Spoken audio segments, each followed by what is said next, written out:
think I Inutile turned lafı on Genshin. evet evet bunu.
All right, welcome to anyone that is here. This is going to be episode 3 of Gamers Talk about life and stuff. I'm Enriched Uranium. I am your host. Today I'm going to have Gabriel117, Kale017, It's Topher, and my roommate, PterryDactyl. We're just kind of getting things set up right now, so we're gonna stay in the starting screen for a few more minutes, and then we'll be live and ready to rock. If you're watching this on YouTube, please make sure to hit those like and subscribe buttons, and also turn notifications on, so help us out with that algorithm. See you around.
Yes, sir.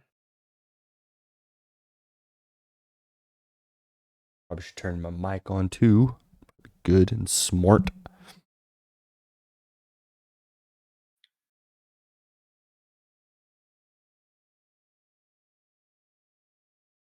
Probably good and smart to turn myself on. Boom, boom, boom, boom, boom. All right. So I gave a little intro, but today I have PterryDactyl, Kale017, It's Topher, who is Yo, also a streamer. yo. Make sure to check him out. And Grumpy Gryffindor, aka Gadriel117. How's it going, gentlemen? Hell no. Man, we coolin'. How about Pretty good. yourself, man? Not bad. Not bad. My sleep schedule's all kinds of effed right now, but other than that, Stop playing World of Warships until 5 in the morning. it was worse than that. No, he was up when I went to work.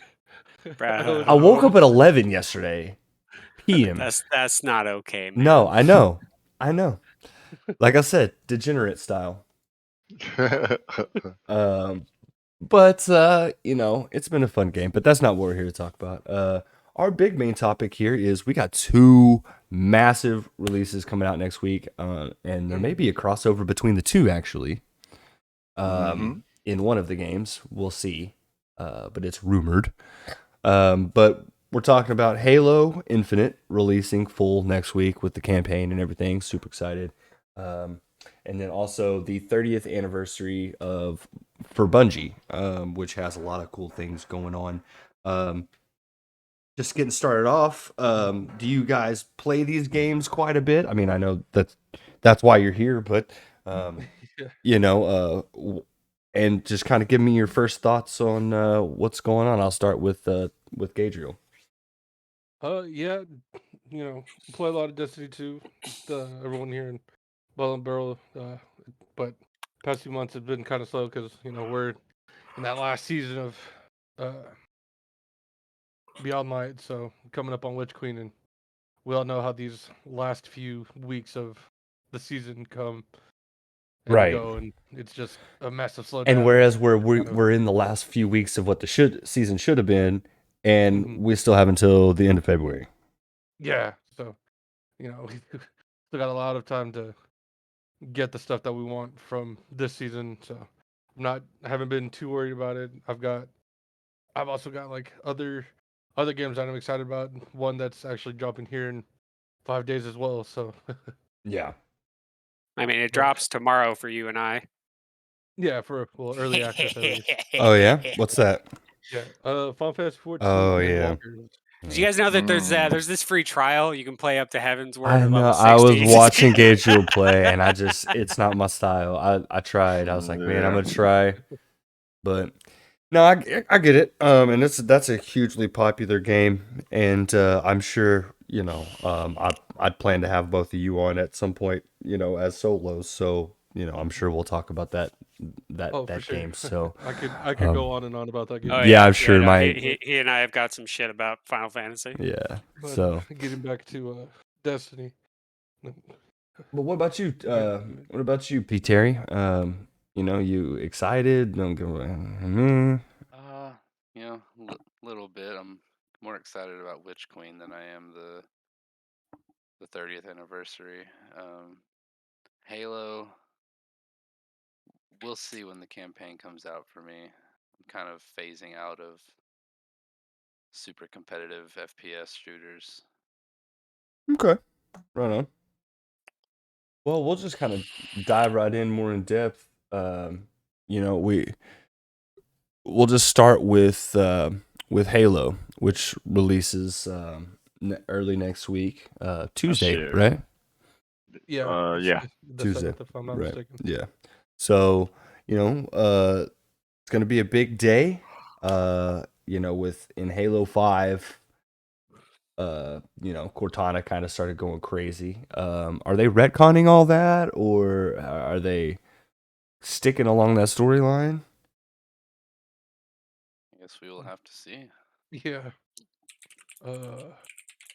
That's what I had originally heard, was that 5 was kind of getting retconned, but apparently they're continuing it, but it's kind of changed a little bit.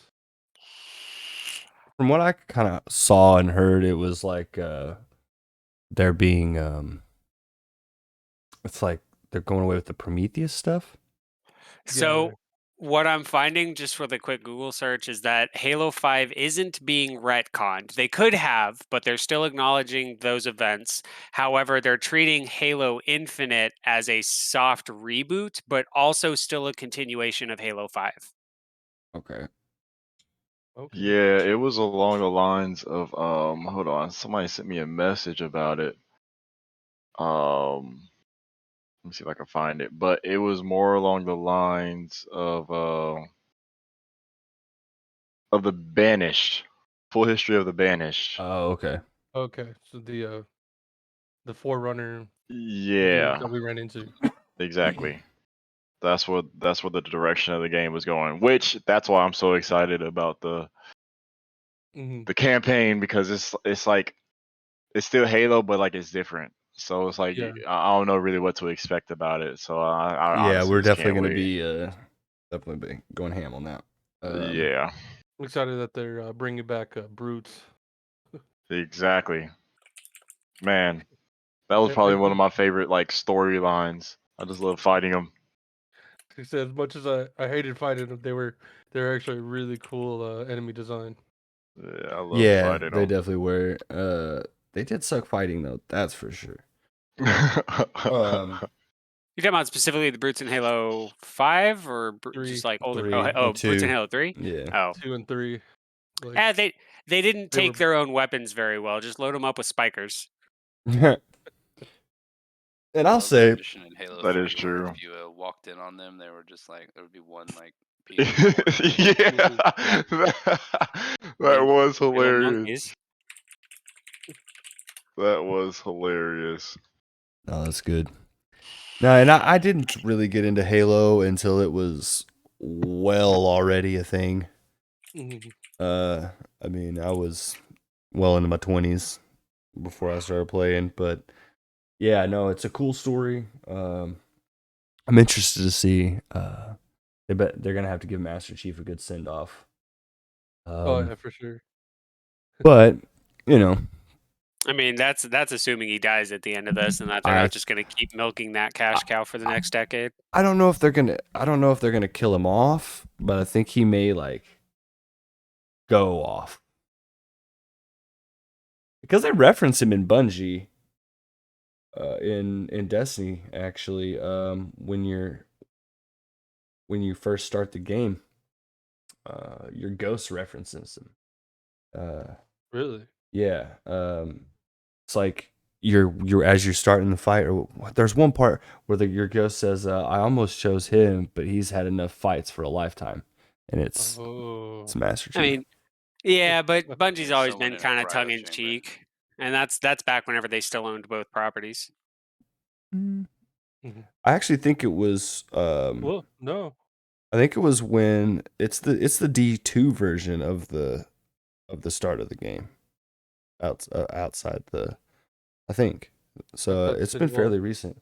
Oh, New Light. Well, in that case, I think they're still in the clear legally because they didn't say his name. They can make references all they like. Mm. Yeah, I just thought it was a cool nod, but Yeah. you know, staying on Halo, you know, four of us. I know, Kel, your computer couldn't run it because it's a hog. Yeah. It's a Yeah. system hog, but and games are kind of getting that way, and it's not. I don't necessarily know how I feel about it, but it is what it is. I feel But like Yeah. people need to stop Bitcoin mining on graphics cards that are meant for gaming. please, Yep. that's a whole nother topic. But yeah, no, just the PvP aspect. You know, we've had a couple weeks of the full beta. I mean, I know there were other weeks previously where there was kind of betas and alphas and things like that. Over the last few years, even. What did you guys think, Gage? I'll start with you because I know you and Terry played the least of it.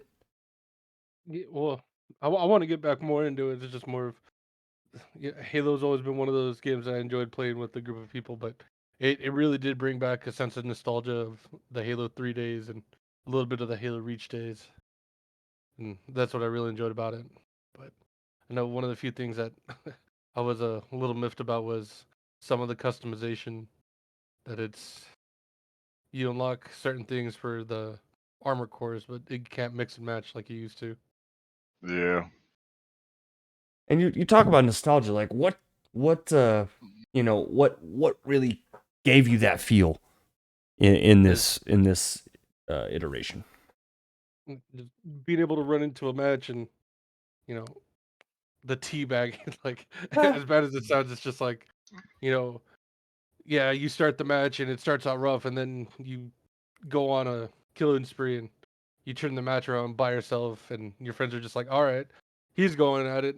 I gotta, bring it back with him too. So it just kind of it's a lot easier to turn around a match and get everyone back into it than some of the other games like Destiny, where it's you get into a match and it starts off alright, and then the other team just starts shitting on you, and you're just like, yeah, I don't think we're coming back for this, and morale just dies. So Yeah, that is a thing that kind of tilting, but I don't know. I still like the game in a very very small sense because, like I mhm. said before, like you don't find that many PvP games that do it like Destiny does. Yeah, But it, that's not standing out from the excusing rest. Yeah, for some stuff very. they can do better. Oh, for sure, for sure. I mean, just sticking on the Halo topic, you know, Topher, I know you talked about feeling that nostalgia too. Was it? You talked about more about the gunplay itself. Yeah. Um, I've always played Halo like since I was a kid, and it's really one of the only games that I can do like hip fire with. I'm a big FPS guy. Well, it's Like designed I like around to hipfire. ADF. Yeah, but like that's what I'm saying. Like it's the like one of the only games that I enjoy the hip fire of the gunplay Okay, because it feels just so fluent. right, Like right. and it's more of an even playing field for most people. Hmm. So I like it. That's like the only game that I can like genuinely play hip fire like that. But I don't know. I love it. I've never really found anything bad to say about Halo in the respects of how the gunplay goes. Yeah, the one thing I could say as far as anything, as far as being too powerful right now in the Halo, is the grenades. You know, from what I remember of Halo, is grenades. If you were throwing grenades during a gunfight, it you're wrong. That's wrong. Oh, no way, dude. Grenades were No, No, like in always the like while needed to you're be firing, defense. like if you're firing at someone and you take the time to stop and throw a grenade in Halo 3, you're wrong. Yeah, you were dead. I, I kind of want to disagree with you on that. Yeah, I would You could disagree. you could very effectively open a fight with a Yes. grenade, Grenade. but once you were locked into a strafing BR fight with somebody, if you took the time to throw a grenade, they were gonna kill you. You may Hmm. take them out with the grenade as well, but you That's You weren't have gonna to come walk out away. of that. I'm not saying you win the fight majority of the time, but I'm saying like a grenade was involved in every single fight. Oh yeah. Yeah, I mean, It's it Every not was what I single meant. it was fight. the It's best not what I meant. opener, but like stopping in the middle of a fight to throw a grenade, you were gonna die in I don't know, Halo. I was able to Well, use grenades to defuse a fight where you toss out a grenade and the person decides that they don't want to stick around for it to go off and they just say the kill's not worth it. that's true, but we also have to put in the factor of the era of gaming that we're in right now and who is playing the game. Like it's a new generation type of Yeah. game, and you have all the new generations of players coming to play it. So like you're not gonna have that same OG feel How are these that you fucking did babies in gonna deal Halo with an 3. yeah, how are these babies gonna deal with an FPS where they can't immediately build their own shelter and then dab? Exactly. Oh man, You're talking if about that. only. That'll be the first update to Halo 3. Oh, Halo 4, it's Forge, but while the game is still going on. Yeah, you remove the bubble shield. Who was it that posted It's that gonna be a meme house. about it was like trying to explain to my son that that the people that are shitting on him in Halo 3 are 30-year-olds. It was it was my son asked me why Yeah. are there people twerking on me in Halo? Yeah. And he goes, "No, son, they're not twerking on you. They're teabagging you." I didn't see that one. That's good. That's hilarious. There's a couple good ones I've seen, but yeah. I mean, I'm excited. I've For sure. enjoyed the game. There's some monetization things that are an issue right now in Halo, a big one. It's mostly cosmetic. Yeah, it's all Thank God, cosmetic. It's all cosmetic, but All the cosmetics in the game. not Yeah. all of them, but most of them. Well, I know all of them, I guess, are behind that Game Pass. paywall. Yeah. You can't even earn any of them for like getting extra ranks or anything. I think there's like a couple armor sets that are in the free thing, but I'd have to look. Wow, that's kind of shitty. It's bad. But I mean, but- and it's getting hard to hold any one particular company at fault unless it's something like super egregious, like what Destiny did with It's all the Witch Queen stuff. Whoever's fault it's it just- was that did it first, that was super successful with it. Yeah, Probably it's one of just- the it's EA just the way the the EA games work games. now. Yeah. and It was then, probably like Ultimate Team on Madden or some shit. Yeah, like- basically. No, yeah, it was specific. No, it was FIFA that started it. FIFA- First. FIFA was the FIFA, first game that started yeah, having you foot- buy characters and yeah. stuff. Yeah. But I do want to point out with the Halo Infinite season pass that one season pass is half a year. It's till that we've seen May. so far. Dude, it's And I have heard that their season pass is structured more around the fact that like people playing this are in their 30s. yes. Like, And they've already made updates to how XP happens, like because they realized that it wasn't dropping fast enough. And they've said we're still monitoring it and we're going to update it again, but they're going to do that with a bigger update. So yeah, so the reasoning I saw behind this was because I saw the Twitter post where the guy said it was like slow.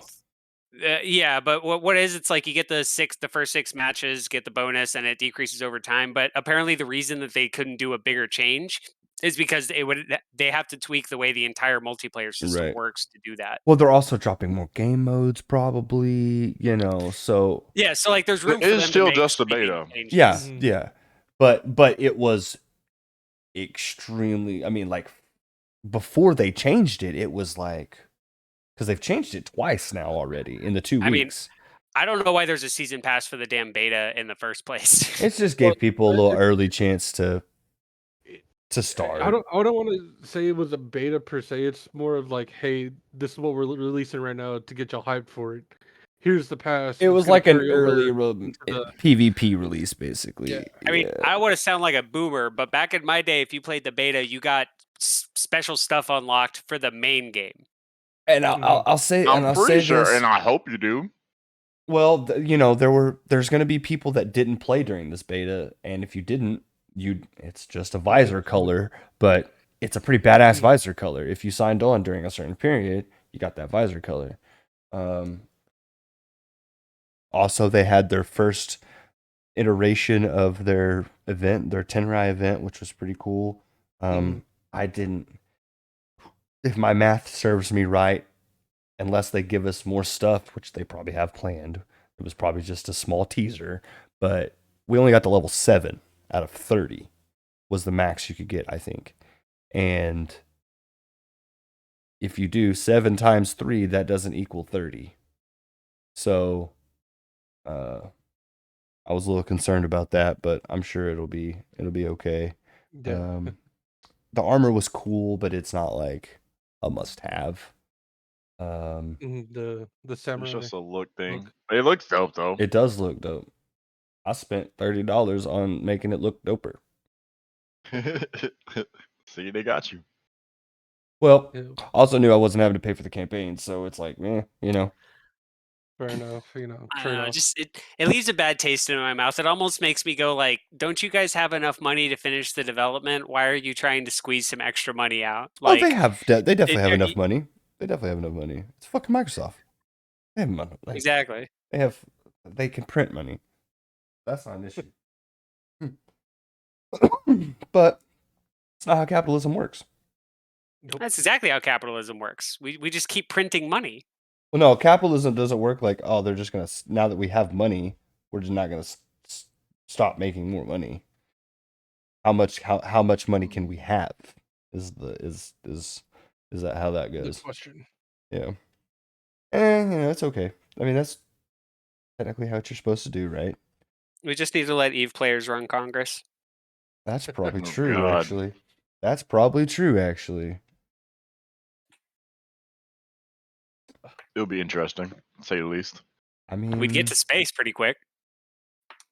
I think a lot of shit would get done if you had Eve, like I'm talking like the Eve government, not just the Terrys of the world. The Mhm. Terrys of the world. Hey, I was leadership.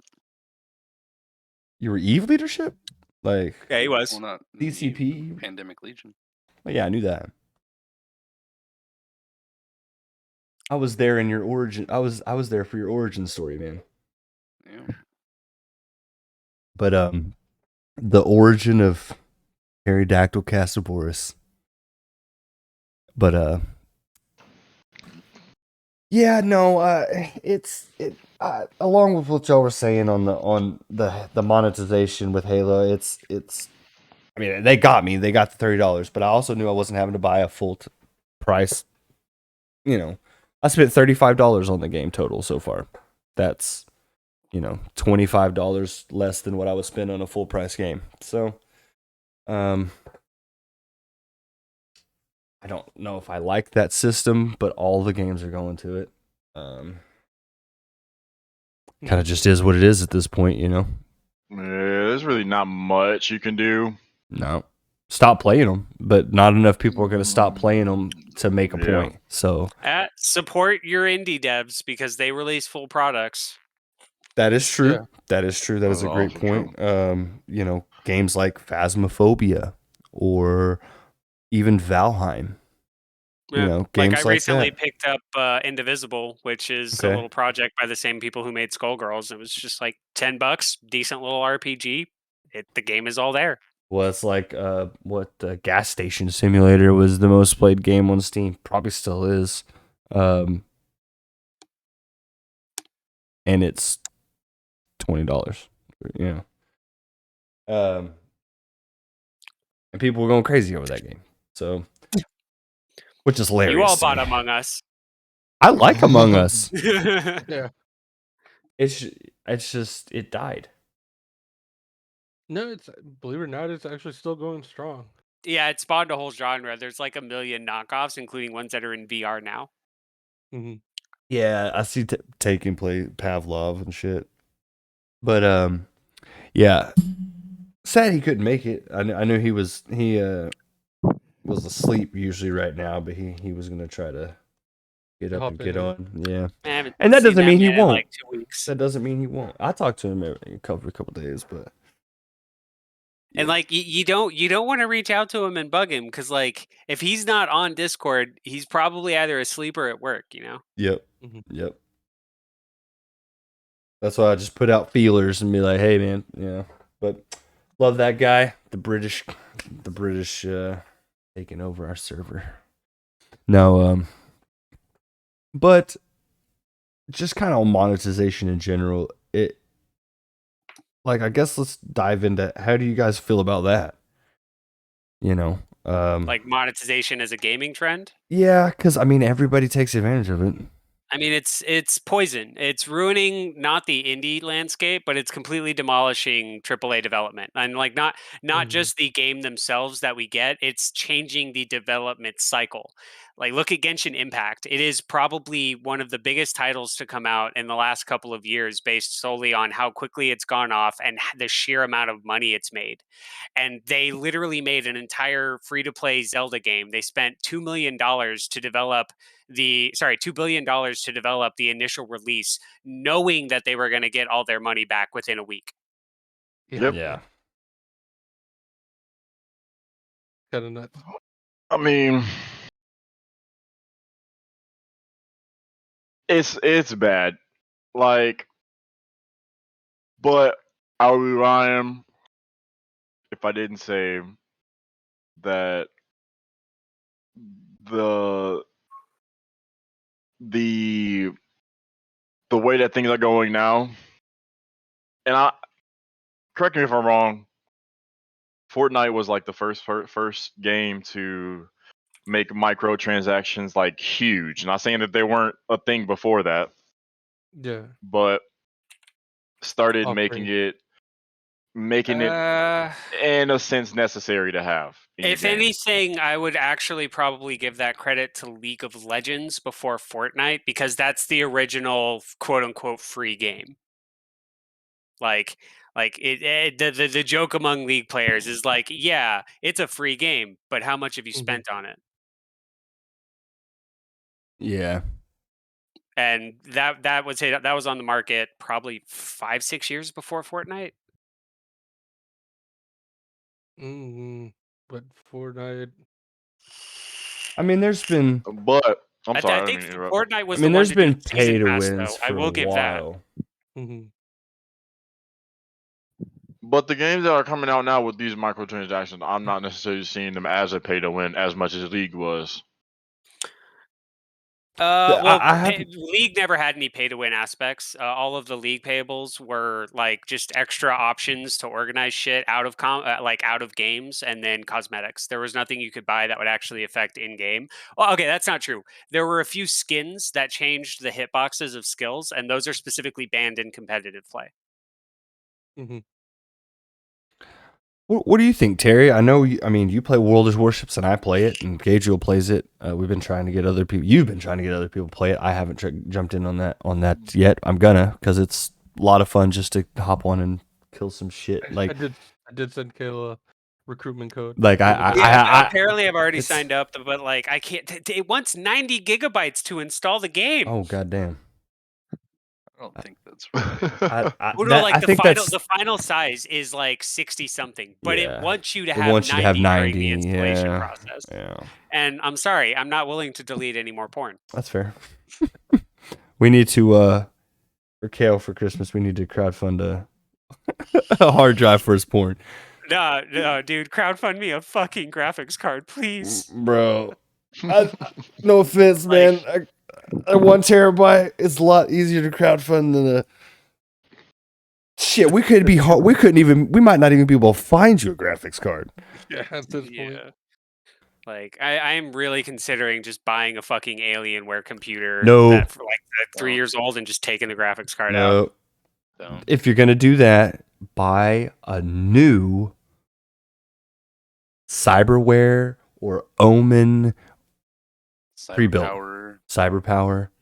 Just a pre-built that I can just like it. The pre-built would probably just be better than the computer would. I have now It at this would. point. And then you just upgrade what you Alienware want. Computers are absolute trash on the inside. Yep. Like it's The only nothing good thing is but, going to be the Yeah. graphics card. It was the I first almost name bought I one. could- proprietary motherboards that won't fit in anything Yep. else. I looked at- Tiny yep. ass CPU Ew. fans that Yeah. have like an inch of clearance. Yeah. Oh Yeah, my god! I didn't realize it was I that literally almost bought one. When I bought my computer that I have now, it was between this and a Alienware one that was $400 more, but also had a 3080 in it instead of my 3060. bad. Ooh. And I almost got it, and then I started looking at all the specs, and it's the only good That's thing in why that it's computer. price. The only good thing in that computer was the 3080. Yeesh. So, I know, but either way, back to the microtransactions. There is one thing I want to say about microtransactions that could be good for the industry. It is not exactly a secret that I think there are a couple. But Yeah. my big thing with it is that it's not exactly a secret that most development processes are basically grindhouses that eat up interns and spit out people who never want to play video games again. But if microtransactions and the consistent, steady funding of a studio was something that we could visibly see was increasing working conditions for the staff because they've got a longer development time to come out with new content, they're getting better pay for their work instead of doing 50, 60-hour weeks and still getting like $10 or $12 an hour, maybe That's true. I'd be a little bit more okay with microtransactions as a rule, but that's not what we're seeing in the industry. Right. Well, I think there are some instances of that. And take, as much as I gripe about some of the things at Bungie, take Bungie for example. Once they kind of, I think they pre-planned their split with Activision because they implemented, if you weren't a D1 player, but in D1 when Eververse started becoming a thing, they added microtransactions to Eververse to help so they could give stuff out cheaper. It kind of worked and it kind of didn't, and they kind of just stuck with that and gave us what we have now. But I think that was a plan to split from Activision, and what that allowed them to do is they have improved the working conditions of their employees. They've upped their pay. They're building them 2 brand new buildings, one in Europe. And yeah, but Bungie seems like a real solid gig from all the like live events that they've put on from their like and dev Nintendo studios as and well. stuff. right. You don't find Nintendo has anybody who complains always about been Nintendo. yep on top of Game their shit. Freak. Nobody wants to work at Game Freak anymore, but Nintendo's fine. Yeah, no, Nintendo's. Yeah, you never hear now. You're hearing a lot of bad stuff coming out of Sony. You're hearing bad stuff coming out of Activision. Well, I mean, that's the most recent Imagine one. if Bungie was still with Activision, right? Or imagine if Bungie was still with Activision right now, or 343 was still with them. It could be bad. Bungie'd be slamming them in twabs. Oh yeah, they would. we would be getting an emblem or something. Fucking Me Too Activision emblem in logo Destiny. under a boot. No, but yeah, no, it's kind of piggybacking off what you said there. I think there are some good aspects to it. Your point being a really, really good one. I never actually thought about it like that. But it does allow players, I didn't really get Terry's opinion on because of World Warships, but like in World Warships, it's very the microtransactions are pay to win for sure. Really? Oh yeah, like you can buy a fucking you start the game and you can go buy a fucking badass shit with money, and it could be really. But again, like you're not. It's kind of like how I could have gone in and spent $60 when I've spent $20 because I got that Dunkerque. A person who buys a ship and just takes it in is colloquially known as a Derpitz, because the Tirpitz is a tier 8 battleship that you can buy. And yes, you can buy these real good ships and stuff, but if you don't have the knowledge of the game, you're just gonna charge in there and die and kind of have a terrible time. Yeah. I mean, I think that there's also instances where pay to win isn't necessarily a super bad thing. Like, look at Super Smash Brothers. All the DLC characters, as a rule, usually have been stronger than the base characters that come out, but they're also like $3 to get like 2 characters at a time as they're coming out. So sure, That's they're not stronger, bad. but yeah, that's like a kid doesn't really have a hard time even walking up to their parents and saying, "Oh, this character just came out. Can I have $3 for this?" Yeah, that's something that I don't think gets talked about enough is the parents that fund a lot of these games. That is true. Yeah. Well, I think my point was that's true, but I think my point was more that there's a reasonable price for this sort of content. Yes. Versus the amount of content you're getting. Yes, absolutely, yeah. But do you really think that the parents know what they're buying? Sometimes yes, sometimes no. Maybe not 20 years ago, but I think more and more these days, parents are knowing what they're getting into. I mean, the kid has to have the credit card or whatever, at least the number and all that. and has to have it saved in their whatever their console is, whatever they're using, even if it's on a computer, with its Steam or whatever. But I think that, yeah, I mean, every time I have a transaction, like when I spend money, I get a text message from either my bank or my credit card company. So if some, that I think to go piggyback off what Kale said, I think it's just parents know for a lot. Like there's still the computer illiterate out there that are probably not going to have a full understanding of what's going on. Yeah. But that number is shrinking. Well, very by quickly. the year. I could reasonably have a 12-year-old. And no one would think a thing about it. And a 12-year-old's old enough to play video games and use my credit card. You know what I mean? And so parents are starting to, 30-year-olds are starting to have kids old enough to, I mean, hell, a guy I went to high school with has a fucking 17-year-old. Like the computer illiterate generation is now phasing out of the point where their kids are under their control. Right. They're full-grown adults now. Or in college. And the people who are adults, who are just now becoming adults and having kids now, they know how the internet works. Yep. But I still think parents. It's the internet's fault, honestly. Now, I'm on the internet. Now I don't want to go very deeply into this topic but I am going to. The internet is the single most important thing humanity has ever created, and that's the only thing I'll say on it. It's great. You said important? Yes, it is the single most important thing we have ever done. I do not disagree with you at all, but there are consequences to greatness. Yep. Something power, something responsibility. Uncle Ben. Exactly. Uncle Ben said something about that. I can't remember. Something along those my lines. My son was telling me about it because my movies aren't cool enough. But I will say, and I don't want to go down into this topic because I don't want any controversy for one thing, but I also think parents are letting their kids, especially parents my age, and within 7 years plus or minus of me, parents my age are letting their kids do that. Do you? Okay, to get them away or to keep them occupied. You mean like as far as the microtransactions goes, or I think he means access to technology. The access to technology, keeping them on YouTubes, keeping them watching movies, that's all. So the parents can do what they want to do. I would say it is I would say equal, not necessarily be equal, like a 70-30 split between them just being able or wanting to do what they want to do, and then them not having the time or the necessity of having to not have to deal with kids at that moment. Because like it's from my experience, I'm just becoming an adult, and it's becoming harder to be that nowadays because there's so much that goes into it.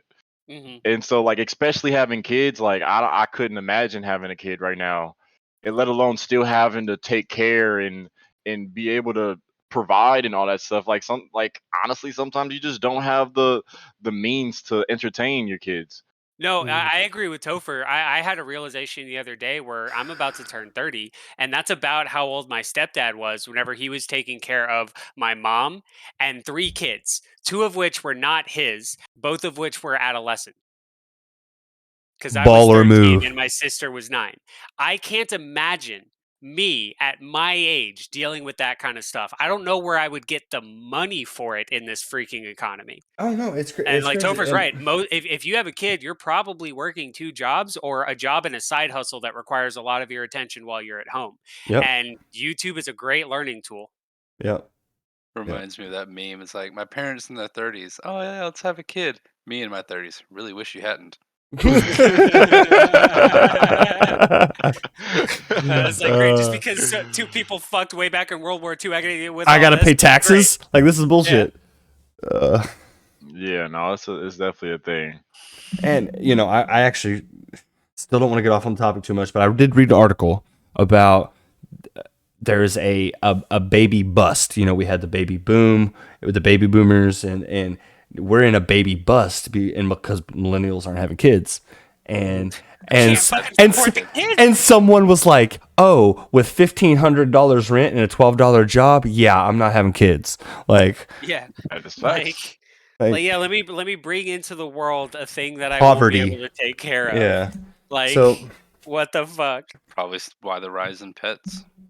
Yeah, I'm literally. My cat is asleep on my bed right now. These are fresh sheets. I haven't slept in these sheets yet. He's using my bed before I am. yep, that's your child. Yep. No, Dog is my child. and I think there are lots of positives to technology. I also think there's lots of negatives. I mean, especially for teenagers. Like my son walked in the other day, and he's got an iPad but it has nothing but like he can't even get regular YouTube on it. Like, we keep him pretty locked down. And it's got a bunch of educational shit on it. But like, he came in with a phone a couple of weeks ago, and I was like, "What you got in your hand, bro?" He's like, "Oh, I got my phone." And I heard his grandma had brought him over, and I heard her say, "That's my old phone. There's nothing on it." He's like, "This is my phone." I was about to be like, "Whoa, whoa, whoa, whoa." No, You're I 5. Don't think, yeah, 5? Yeah, he's 5. Kids should not be on social media. No. That's my thing. Like, kids should not be allowed to touch social media. Not until you are 18 years old and you know who you are. I actually think that's one thing that China has right when it comes to their social media lockdown and things like that. Because, like, say they're on their TikTok or whatever in China, and if you scroll more than past 5 times, they actually give you an educational ad that you have to click and watch before you can move on and scroll. Okay, so I've watched the algorithm at work where, like, I dissociate a little bit and I'm scrolling through Facebook videos, and like, based on the video I'm watching, I'll see it like push down the next video in the list to put another video similar to the one that I'm watching there. Like, oh, I see you're watching anime fights. It's scary, dude. Yeah, no, it's really scary. And there's a thing that psychologists are studying right now that they're calling perpetual scrolling. That there is, and it's really prevalent. And after he talked about it, I noticed myself doing it. I'm just scrolling through shit. Yep. With not even doing anything. And mine's just on the news or college football or it's gaming shit and all that.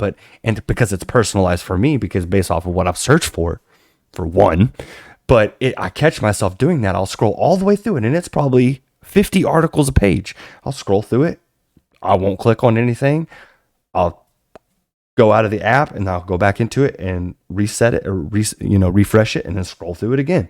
And after I've done it a lot less since I saw that video. It was actually on Joe Rogan's podcast, shout out. But which is Joe Rogan's why I'm actually doing this. But that's a whole different topic. We can talk about that in a whole nother episode. But yeah, after I saw that on his episode, on his podcast, can we fact check that? I saw. Can we fact check what? Nothing. He was making a Rogan joke. Oh, gotcha. I'm slow. Fuck it. Can you pull that up? Jamie? No. But yeah, I do notice myself scrolling, and I'm like, whoa. So I'll put my phone down and I'll put it away. And like, dude, I'm. It's kind of stupid that like scientists are only starting to come out with research for this now, because there's been a word for that for years already. It's called doom scrolling. The world is doomed, so you're just scrolling on Facebook. Doom scrolling. And they've probably had. I mean, the study's probably gone on for 5 years or more. But yeah.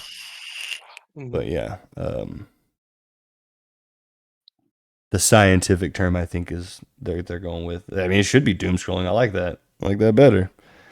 But Doom scrolling. Yeah, the Facebook algorithm is insane. It's insane. But that's a whole nother topic. But back to our games.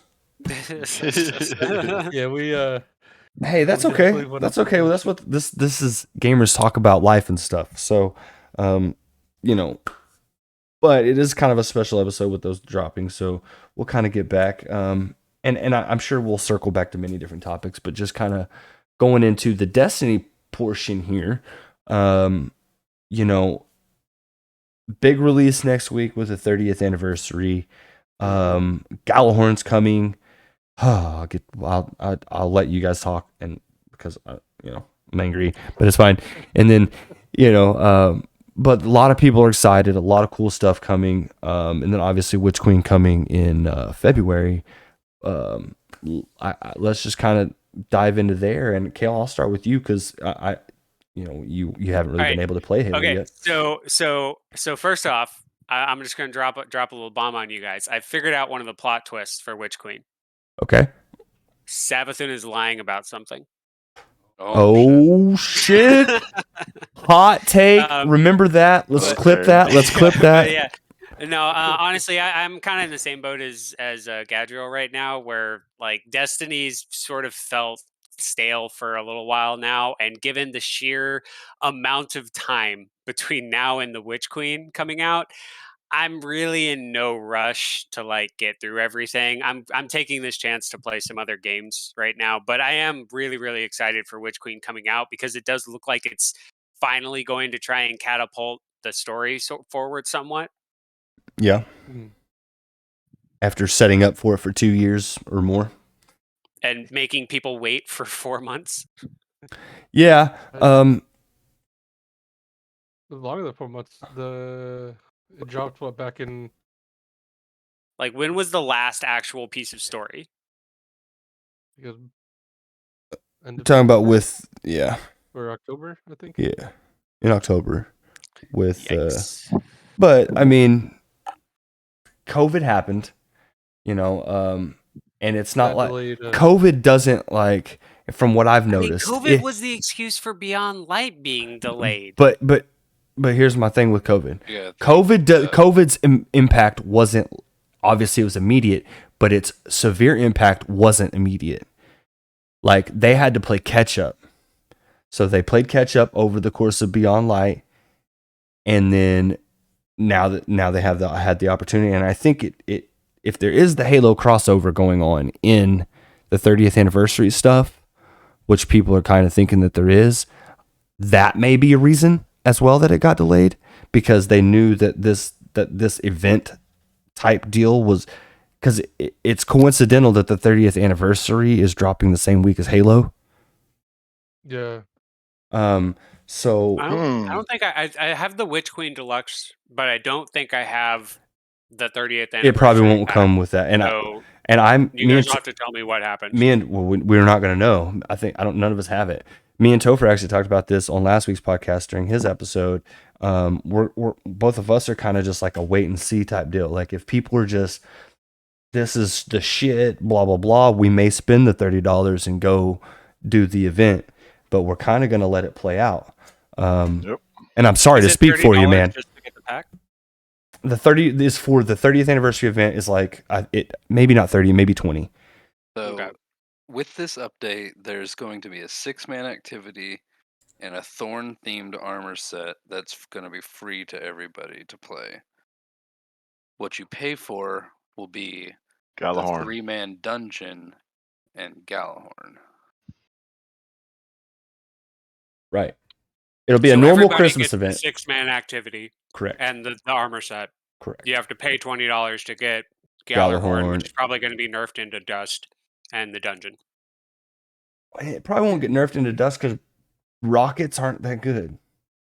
I mean, they're good, but they're not like game breaking. Do you really think they're going to reintroduce a weapon that can be used to pace bosses? Well, okay, so I mean, back in D1, that was the go-to, but we have all these other weapons. Grenade launchers are so good. Grenade launchers, right now, this season, linear fusion rifles are extremely powerful. And so are our fusion rifles, and they were more fun. Like I never remember them being that fun to use. Like linear fusion rifles are actually pretty fun to use. Well, I guess the thing that would have me concerned is I've heard you guys talk about the Gjallarhorn basically making a joke of every boss in Destiny 1, and I would be concerned with it coming out and being able to like 6-shot Atheon, It won't. So the thing was about it. It was the initial rocket had tracking, and then And it was the cluster solar. bomb. And it was solar. Yeah, solar damage, and then the cluster bombs had tracking, And they were arc. aggressive tracking. Yeah. And they were arc. So like you could say you had a big arc or a big solar shield guy and some arc enemies around him. You hit that dude with the fucking arc shield, and sometimes those fucking tracking rockets will track onto those blue bastards and knock their shields off too. Super useful. But yeah, it was OP as fuck. But now, like, But late rockets in after- D2, it wasn't. It turned, the meta had turned away from it. Like to you mean swords. D1. D1's what I meant. Yeah, sorry. Yeah, Good. Thank 'cause you. We got Dark Drinker and Raise Lighter, and I can't remember the other one. The solar one. The two That solar was ones. Raise Lighter. Oh, so the arc one was Arc Strider. No. Yes, I know. Arc Drinker. Dark Drinker. It was Dark Drinker was wood. Arc Drinker. Arc. Oh, Arc Drinker. Was Yep. it? No. Stop it. Really? Like it feels right, but it It feels right, but I'm like, no, that can't be, dude. God damn it, he's fucking tricking me. No, but yeah, it. I don't know, man. I don't think it's gonna be OP. Mhm. I'm hoping it's not gonna be OP. No, that's actually what one of the few questions I was going to ask. Was, how do y'all feel about it coming back? Like, what do you think the impact? Do you think it's going to take over the power slot and the exotic weapon slot? It will early on. Yeah. Mhm. I think people are gonna use it just because it's there, Yeah. and they're not necessarily gonna use it because it's the best. I'll tell you what it could be good in. It could be good in PvP. Yeah. Depending on Especially how fast the from- rocket travels and how good the It homing was- is. Yeah. No, so Galahorn was aggressive tracking. Super aggressive, like truth tracking. Yeah. Yeah. The company that made Truth made two rockets. It made the Truth and an anniversary edition, which is called the Galahorn. In lore. And- But yeah. Good shit. But yeah, I don't feel comfortable paying that Not right $20, now. $30. without knowing. Yeah, Mhm. not right now. I couldn't see it. I can't. I see do it. have one concern for balance with the Gallarhorn, which is that Bungie's going to be looking at its usage stats, and I'm sure its usage stats out of the gate are going to be very, very high because it's Gallarhorn, and all the D1 players are going to want to Nostalgia. have to use it, right? Mhm. But what happens if it's legitimately a problem, but it's hard to get Bungie to see that because they can't tell who's using it for nostalgia and who's using it because it's overpowered? What if they just see those high YouTube usage and stats Twitch. as nostalgia? They watch YouTube and Twitch. They'll know. No, yeah, that's a fair point. They'll know. Because and I've said this is a problem with the Destiny community. If you guys want to keep these fun cheesy things alive, you can't post them on YouTube. You know what I mean? Like, yeah, it's cool to have that clout, but if you post it on YouTube, it's gonna get shut down. So because they're gonna see it. Now, depending on the size of your following, it may get seen later rather than sooner. Like if I posted a really cool cheese that we found, it's not gonna get seen for a little while. You know what I mean? Like, we'd have to brag about it on Reddit for people to have half an interest. Yeah. It's like, look at this cheese we found. Ha ha ha ha ha. But it's just kind of how that kind of stuff goes, I feel like. But they're gonna see that, so that doesn't really bother me all that much. But yeah, I've kind of thought that too. Like I do not. I mean, you've Kale. Well, we've all talked about it, but if it's pay to win, that's the first. Like if it's really really good,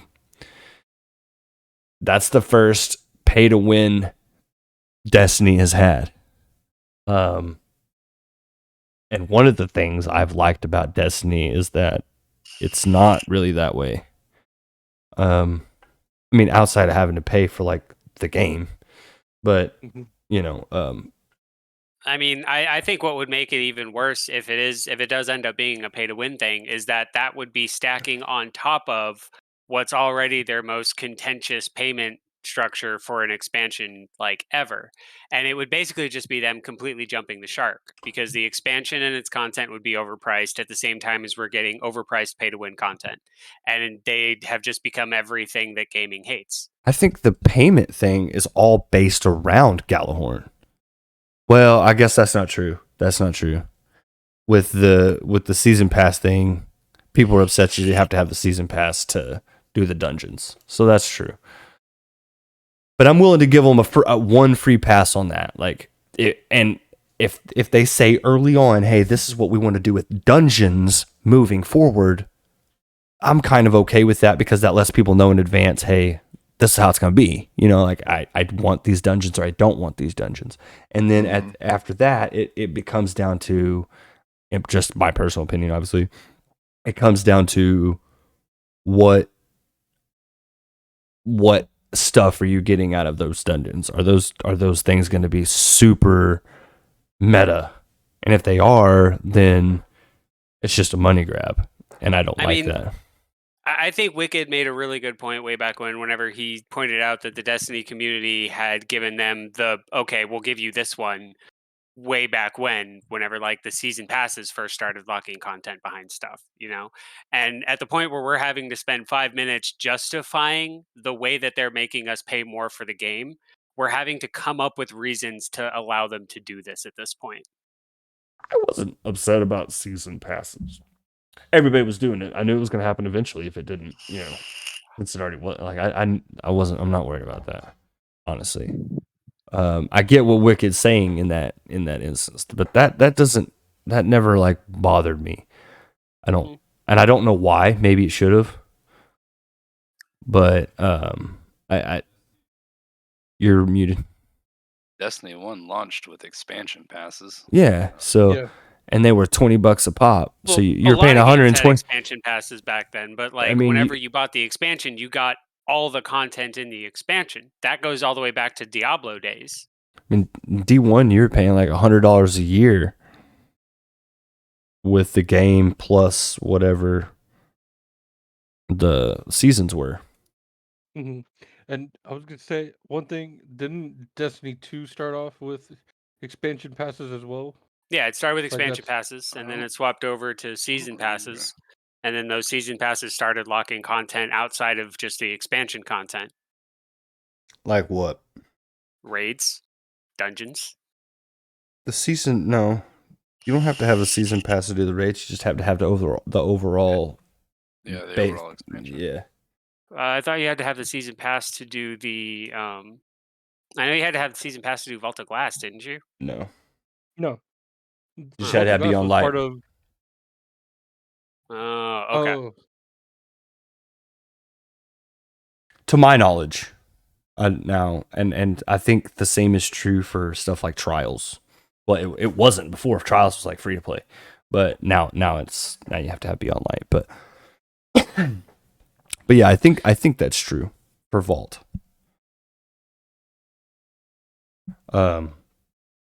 Now they may start adding those vaulted raids into that, though. That's a good point, though, Kale. Like, they could start adding that into there. Like, oh, hey, you know, if you don't have the dungeon expansion, you know, or the dungeon add-on, let's call it that. The dungeon add-on, you don't get the raid, or the, you know. Or they can even make it a vaulted add-on. If you want any vaulted content, you have to have the vaulted add-on. Yeah, and like I'll just say in that case that like I'd be gone. I am skeptical of any. I'm paranoid of any. Like, sure, we'll give you this one because that's exactly how we got to the microtransaction heavy environment that we're in now, is by being okay with it before. And I'm just. I kind of just want to like stand and be like, no, I'm okay with how far we are now. But that's just a personal thing for me. I agree with you, but like, do we stop? You have to almost stop AAA gaming completely. I mean, yeah, that's capitalism. It is, but we're going to be in like when we do that, we're going to be in the small minority. So what we want to change isn't going to change because of us. Oh yeah, no, Because there's going to be enough people that don't care. Oh yeah, That no, is no. true. I'm not saying that I'm the heart of a revolution. I'm just saying that like I have my limits. No, yeah, that's fair. That's fair. It's unfortunate, but it is what it is. You know, March up to Sony. Let my people go. so what do you feel about the Gallahorn coming back, Gajo? I mean, I was part of D1. I'm excited for it, but I'm hoping that it's useful, but it'll have its uses. Think it'll be Where more like you don't think it'll be OP like it was in D1 where it's just that's what Yeah. everybody had. Yeah, because if everyone had it, Like if you Vault weren't of ready, Glass went from like a 2-hour raid to less than 30 minutes because just you melt shoot everything. at enemies. Yeah, it was great crowd control, allowed you to do the oracles without having to worry, and then Templar showed up, boom, boom, boom, dead.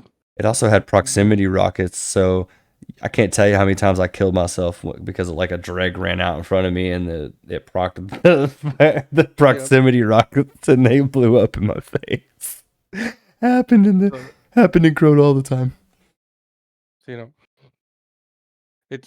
I'm excited. I haven't bothered to pick up the pass yet for the content that's coming out. I'm still on the fence about it. Yeah. If I want to get it or not. So kind of want to hear like firsthand from those who have gotten it on our server if it's worth it or not. So yeah, and I think they really dipped into that nostalgia. They really wanted that $20 from everybody, from all the D1 players, because they put it in the loot cave.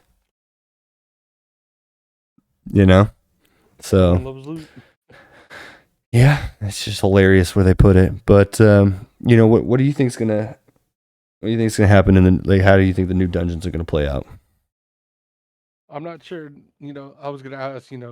Do we know if these dungeons are going to be leading into what's going on right now, or is it setting up for Witch Queen? Kind of like how we had when we got Prophecy in Season of Arrivals. It's set up for Beyond Light. I would hope so. You would think it would. I would hope so. That would make sense, but we all know that that Bungie necessarily doesn't make sense all the time. So This is true. that's kind of up in the air, to be honest.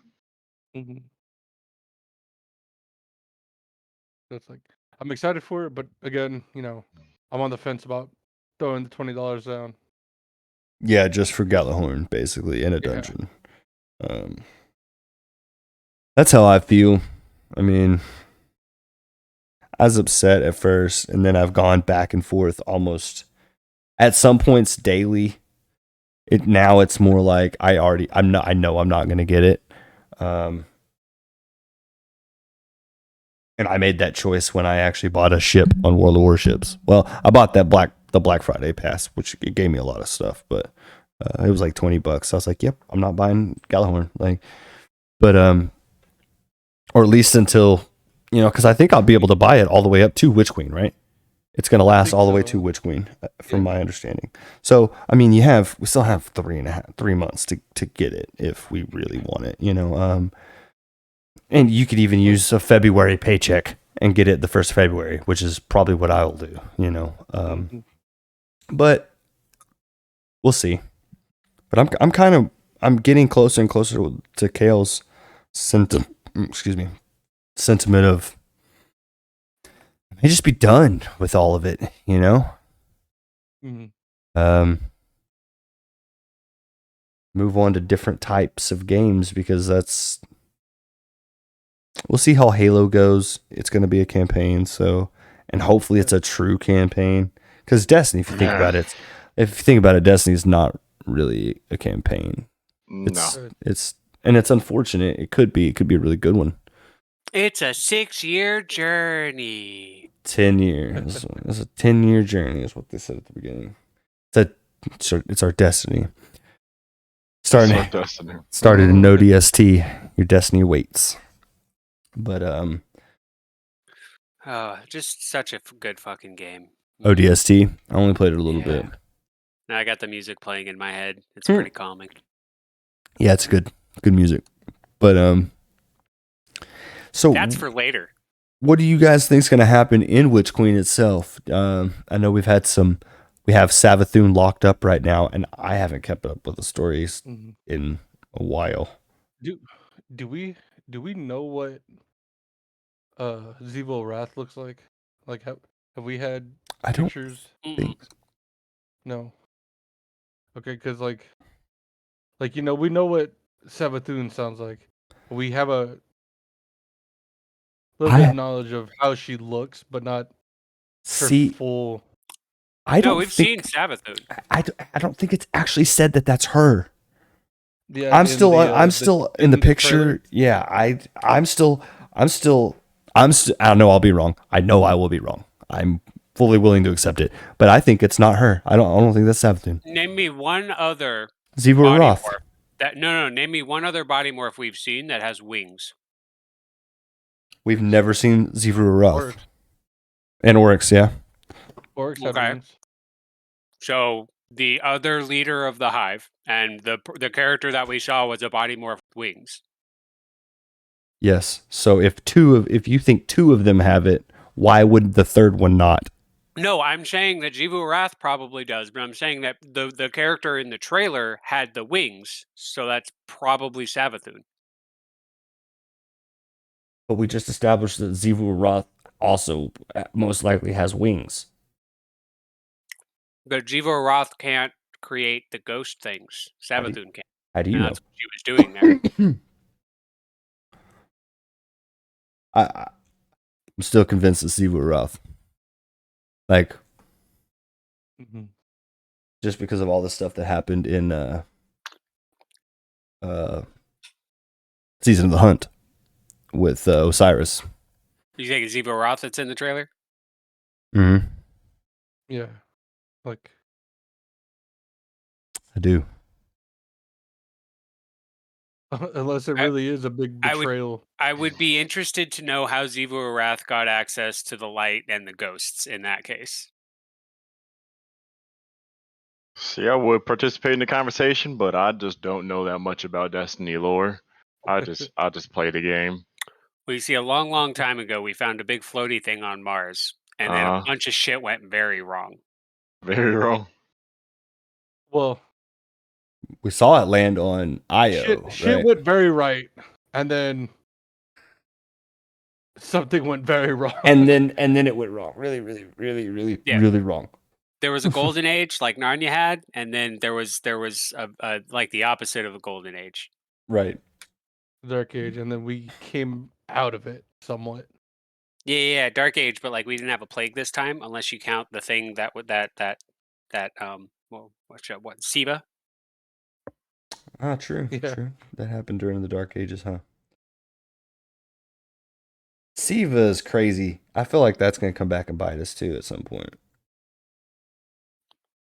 I mean, we did prevent, the Fallen from getting their hands on it with, was it the... That mission kind of sucked. 0, yeah. The original mission in D1 made me sad. Where you had to go free like not Pahanin, but all the Iron Lords or whatever. And they were all like Steve it up, hung up, and you had to fight them and shit. I think it's weird that we basically had to meet Mithrax twice, because he was the one who originally launched us into the 0-hour mission, and then Beyond Light happened, and Season of the Splicer came around, and they were like, hey, meet Mithrax. I think it's hilarious that you can kill him. You can have him killed in those missions, whatever, at the end, or you can spare him. Really? Yeah, you have a choice. On Titan. Yeah. Titan. It's a mission on Titan. Oh. You know, that I did vaulted it. content that we don't have anymore. Yeah. There was a mission where at the end there was a knight and a captain fighting. If you killed the knight, some like force fields would go up around you, and the captain would escape, and he would like give you like a bow as he was leaving. Oh, okay. I know which mission you're talking about. It was like how he was always one step ahead of the mission that you were on, but he kept leaving things behind for you to find. Is that the mission you're talking about? Yeah, I think Something like so. that. Yeah. Good boy, Mithrax. Yeah, Mithrax is a baller, but you could have chose to kill him there. Yeah. And it. Oh, well. Must be a guardian. Nah, yeah, so outside of me, like I said, I know I'm probably wrong on it not being Savathûn. But so it's most likely Savathûn. So what are we looking at, man? What are we going to see in Witch Queen, I guess? Or what would you like to see even, I guess, would be a good question. Well, I do New know PvP that maps. yeah, new PvP maps. I do know that we're getting the update, our first light modular update to Yeah, Void. that's very good. Yeah, so I'm excited about that, and excited about being able to take the trap arrow with the invis smokes. Yeah, that could be That's how it's cool. gonna work like that. So different builds. Finally, Yeah, it'll make playing Omnioculus a lot more fun. Omnioculus, Yeah. Graviton Forfeit, and is it the Mobius Quiver? Yeah. Yep. It's gonna give us more utility with those finally, because when Omnioculus came out, it pretty much took the slot of what Mobius Quiver was doing, just because it had so much more utility.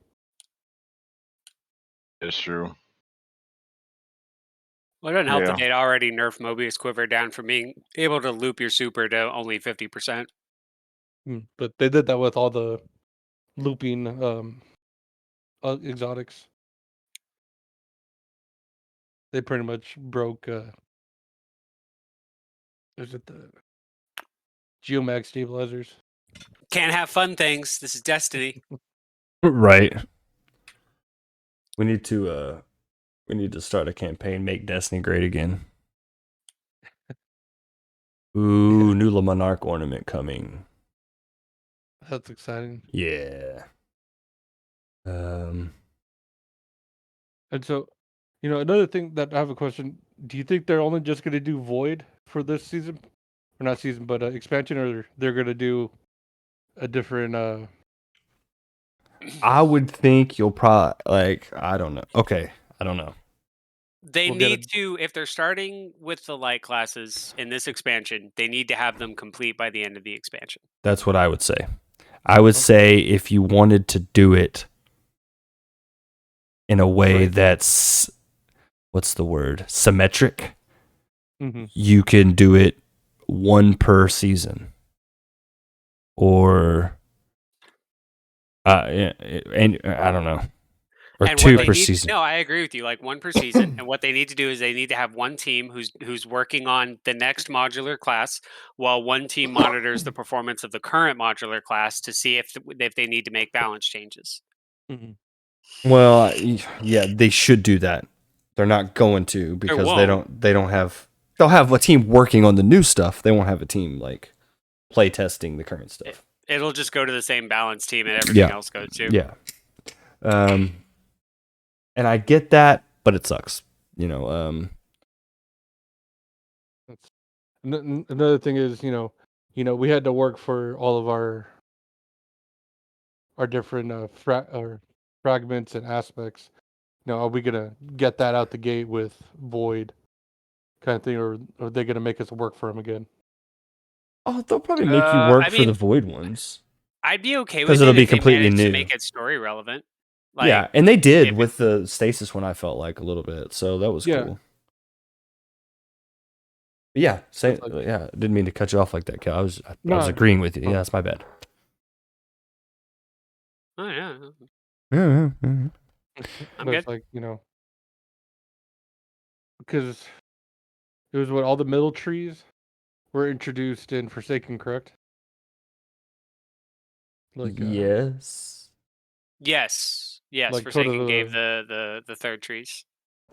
for each of the subclasses, or yeah, Correct. So, yes, because what, we got, man, and the hunters got void, right? They got the tether.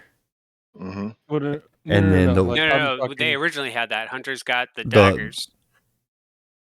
oh yeah, yeah. Oh, they all had 'Cause three. They all had 3 already. They just got an extra. You're right. You're right. Yeah, like each of the Yeah. subclasses had two different trees. Right.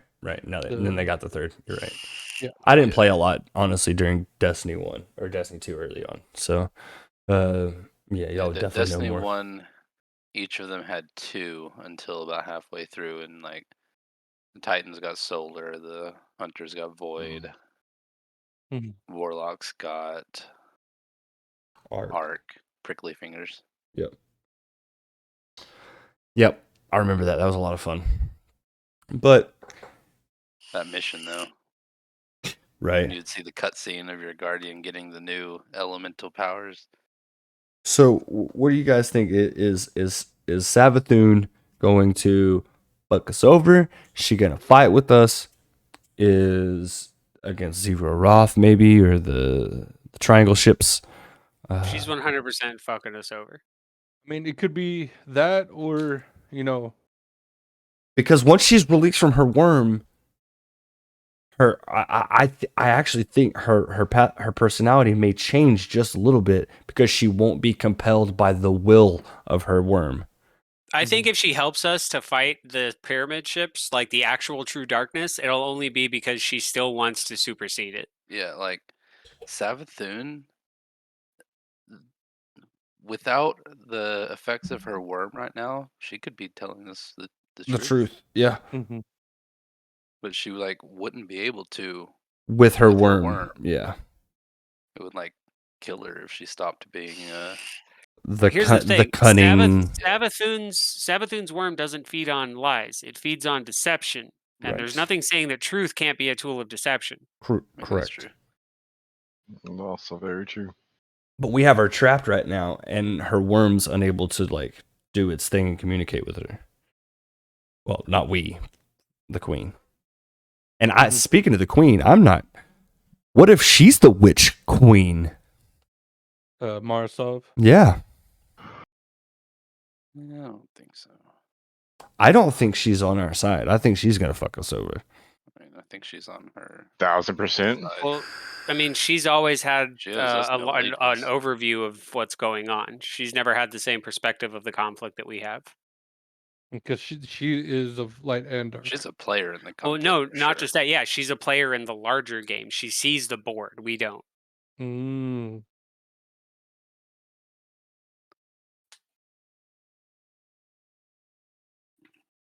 Yeah, that's probably true. Well, that's definitely true. Yeah, I don't know. I think she's got ulterior motives. It's gonna be interesting to see. That's for sure. But yeah, I think I don't know. I feel like Savathun from released from her worm could make things interesting with her. I mean, they are setting up a thing where it's like all of the races need to unite against the darkness, basically. Which, if she does actually make that heel turn, it would make her the Hive representative in the alliance. Right. Because we've made an alliance with the Elixini now. And Keitel We've and made- the And the Cabal. Mhm. faction of the Cabal. And then The only faction we haven't been able to work on any sort of alliance with is the Taken, and they're directly under the control of the darkness. Right. Saw Savathun, yeah. And then obviously we can't control the Vex, but in some ways we can. So actually, could the Vex end up on our side No, because of fucking we Asher? we met a friendly Vex. which is Mhm. Asher Mir. We've met a couple friendly Vex. Yeah. We met Mhm. the Captain Jacobson. Yeah. And the Vex also wouldn't really want for the darkness to win because they're trying to enforce their version of reality. Right. True. So I guess they may not be like an alliance, more as like a. Hey, we don't want No, this to but happen. I think there will probably be a moment where the Vex are on the battlefield with us and they're not shooting at us. At the very least. That'll be cool.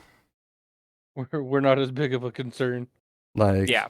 like in the Proving Ground strike where there are all those Vex there, and we're like, stop shooting at me! That fucking captain right there shooting at you, or that big ass Cabal dude's right there shooting Yeah. at you.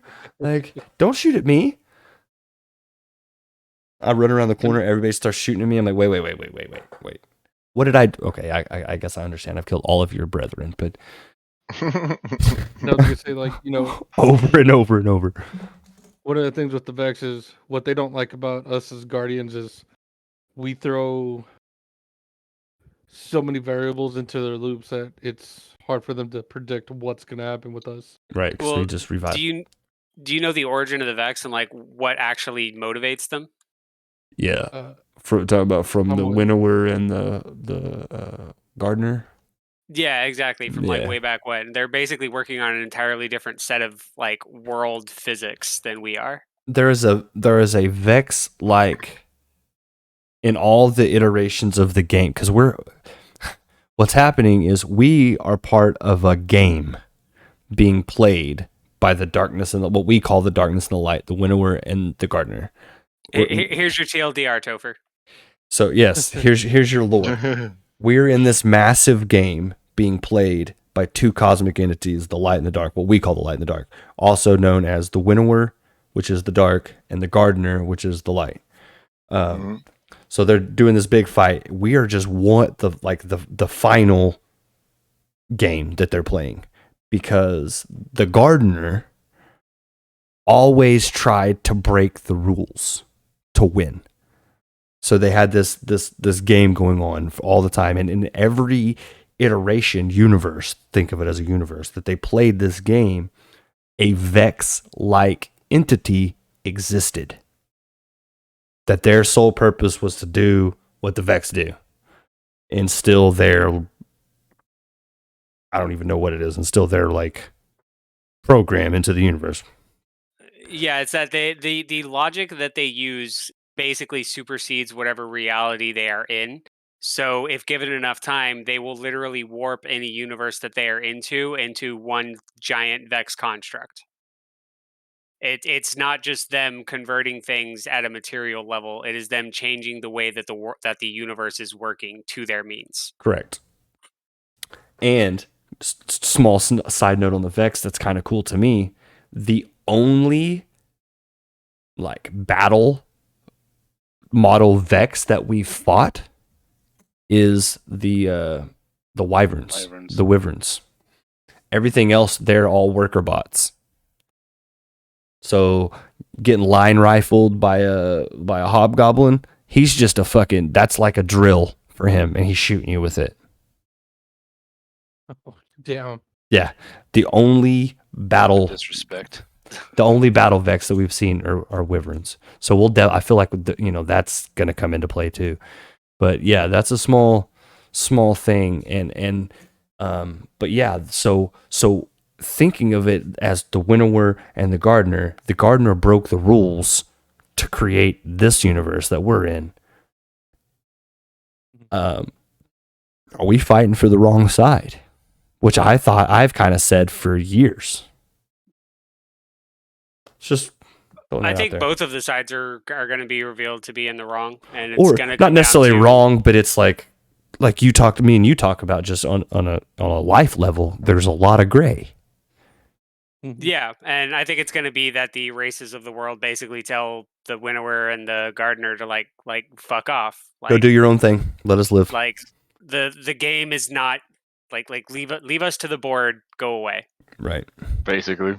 Go play the game somewhere else. We don't need your goodness. We don't need your badness. Let us just make our own fate. What does that do to the Guardians? Does that take away their light? More than likely, yeah, and the Guardians would all die. Like the Guardians are part of the light's interference. We shouldn't be around, but we wouldn't be there if not for the darkness coming, and the darkness wouldn't be there if not for the light breaking the traveler rule. arriving. Yeah. So like it's like first we got catapulted forward faster than humanity should have. Then we got punished for the light's intervention by the darkness coming and resetting humanity. We are the broken rule. Yes. Mm-hmm. Well, not just us, but the Elixni before us and everything, everywhere the lights, everywhere the traveler's gone. But yeah. For the conflict to resolve, the Guardians have to stop existing. Yep. I ain't never giving up. But kind of to switch gears, but within the same game, Topher, I wanted to give you a little bit of a chance. We talked about maps, PvP maps. I mean, I don't think we've gotten one, and they've taken some away. But sent in 3 years, something like that. Mm-hmm. Is that right?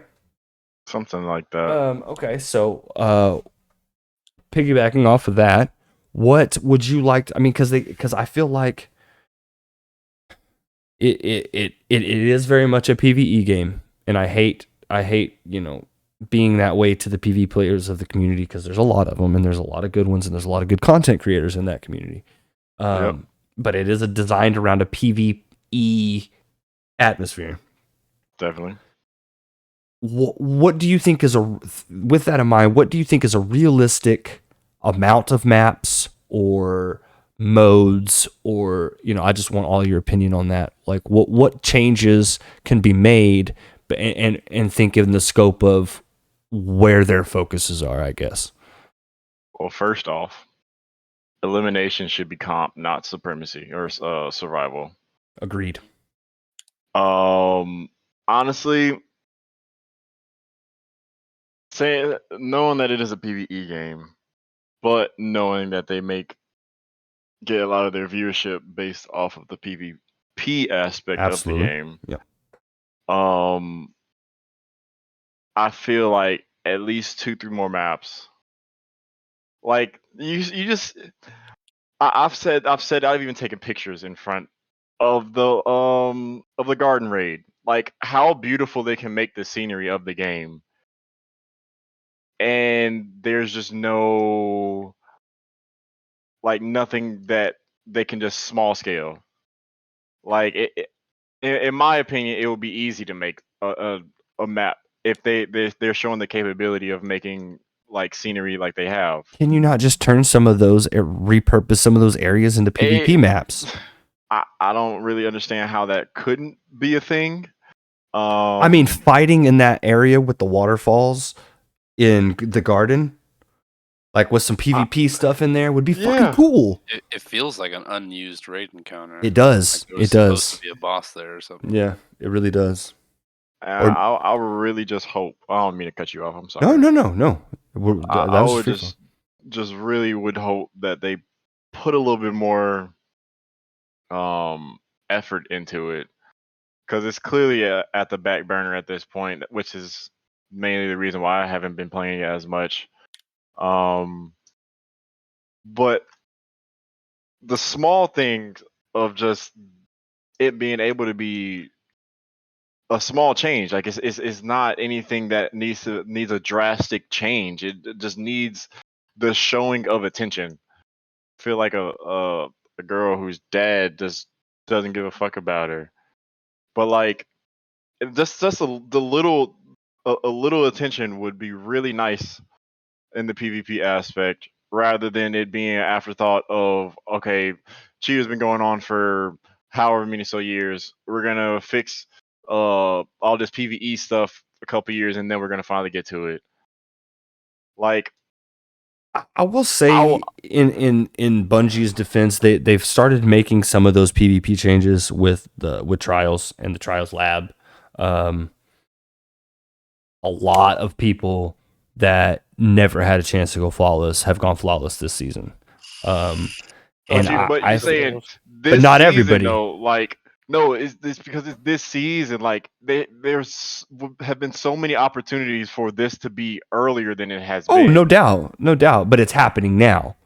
Yeah. So I mean, if they don't drop new maps with Witch Queen, they're wrong. If they don't drop at least 1000%. if they don't drop at least 2 PvP maps with Witch Queen, they're wrong. Plain and simple, in my opinion, because they haven't dropped a PvP map in 2 major expansions at this point, And they've taken them away, rather. and they've taken a couple away. So yeah, I agree with you. But I do kind of counter that a little bit of that just in the fact that they have, I think, at least in some aspects, tried to have some PvP focus with at least the trials changes, with the nerfs and buffs and things coming next week, which we could go into that, but it's just a fucking list. So, and anybody that was be watching this would know mostly about it anyway. And if you don't, I highly recommend going on to Bungie's website, to their weekly TWAB, which is this week at Bungie, and checking that out. But lots of changes coming. So I do agree with you though. If you saw new maps, do you want the same kind of maps that we have, No, or would you like to I'm see something so- different? As like my previous point of it being such a different PvP experience than any other game, I would expect a different type of map rather than just a typical 3-lane map that every FPS goes with. Like, let's get some second levels. Yeah, like add some like it wouldn't be hard to add some elevation. The ability to get vertical is so prevalent in the game. Why can't you get vertical without it being a glitch spot? I mean, there's very only few maps that like being on a second level is a thing, even. You know, so what's, I can't remember the name of the map. It's like if you go off either to left or right, you can go down and around, and it kind of brings you down to. It's normally where like the heavy would spawn, one of the spots that heavy would spawn, but you have to jump back up, and it's like a small waterfall. yeah. And then like in the middle, there's a big old block, and then there's another like small bridge that you can go under or over, and then it's like a waterfall in one of the lanes. that D1 And map, behind that waterfall is another heavy. spot. Yeah.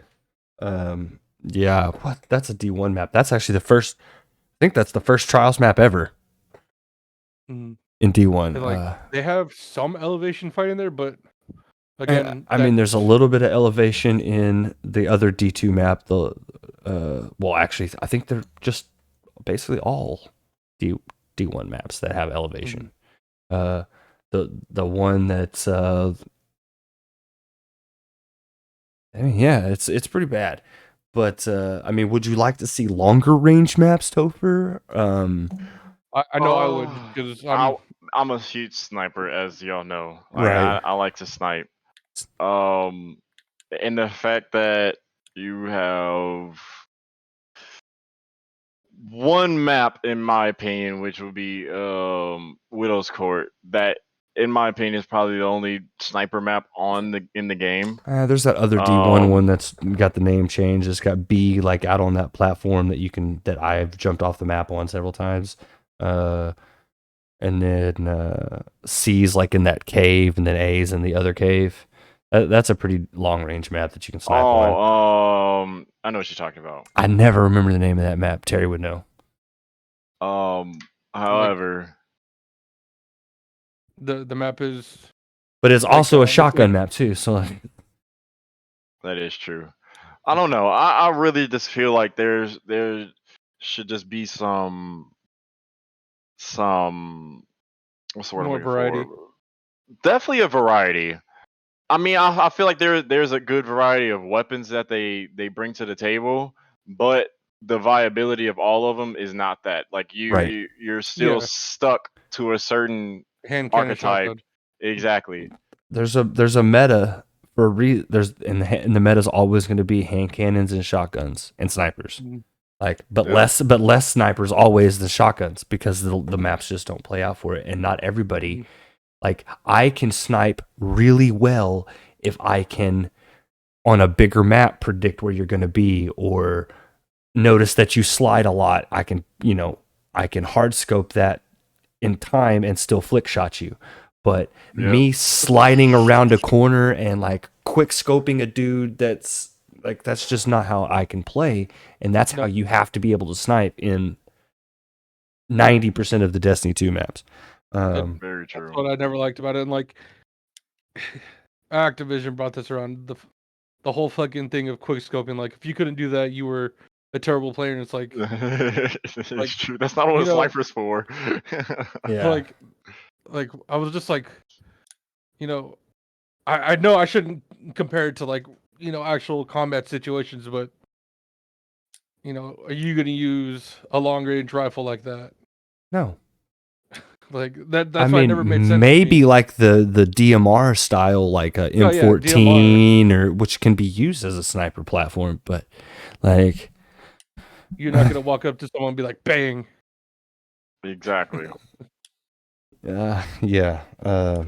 No, just a little more balance as well. Just but I think that has to come down to map design. 1,000%, because changing the map changes people's game play style. Yeah, and people have, and I go back to the new map point. People have played the same map over and over and over and over and over and over and over and over and over again. You cannot expect just by adding a different weapon you're going to change the way people play the game. Nope. I mean, there's a reason they nerf Felwinters into the ground, and people still using the shit out of it. Yeah, I use it. People, you buff fusion rifles, but how are people using it? As shotguns. Yep. Like, because that's how they have to play. It's all up close, personal, slide across, slide, peek jump up in the air. Always you got. If you're not peeking, you're wrong. Like, you got to be peeking line. Yeah. So, that's all that it is, and they just they have so much potential in the PvP aspect. Like, it literally could be one. Like, if they were to actually put like a serious thought into like revamping their PvP, I guarantee there possibly can be an esport out of it. That's how good I think it could be. The game's great. The gameplay's fun. Like the way the weapons. They just don't. They just don't. They can make so much more money off of it, and they're just, I don't know why. Do they'll even make money off of like the raid like raid races and shit? Oh yeah, lots of viewers on those. Lots of viewership on that. Yeah. They probably get people that didn't know if they were gonna play or buy it that watched those raid races. I mean, like, I think at one point there was a couple different streamers had 30,000+ viewers. Mm-hmm. Like several. Just imagine, but you also see how many people tune into trials every single weekend. Oh yeah, but it's not that much. But that's just once over a weekend. I feel like that adds up to more than just that one instance of a raid race. It would for sure. Now, but it's closer than you think. A G2 versus fucking NRG Destiny 2 tournament or game or whatever. Yeah, no, there would be hella fucking viewership on it. But I was gonna make this point. Bungie, who arguably made one of the best shooters ever, if not the best, in Halo. Mm-hmm. Mm-hmm. They changed even their base maps. They changed them around later on and made different, iterations of, like, there was the MLG version of maps, and there was the ranked version of maps, and there was just the regular baby, like, noob version of maps. Like, and then if they brought them back, where did that go? I was gonna say, like, Halo 2 had some maps, and then they brought them back, but they changed them up, like, just enough to where the people who were extremely comfortable on them couldn't be comfortable anymore. They had to change up their strategy on them. Yeah, for sure, man. I don't know where that, like, you could even change up the maps you already have just a little bit, closing off a door here, doing something, adding a wall here, making the if in what's that fucking map called? Cauldron. If you made that pillar in the middle where heavy is taller, if you just make that taller to where you can't see through that lane, that changes how that map plays. You know, They need to take a book out of Rainbow Six.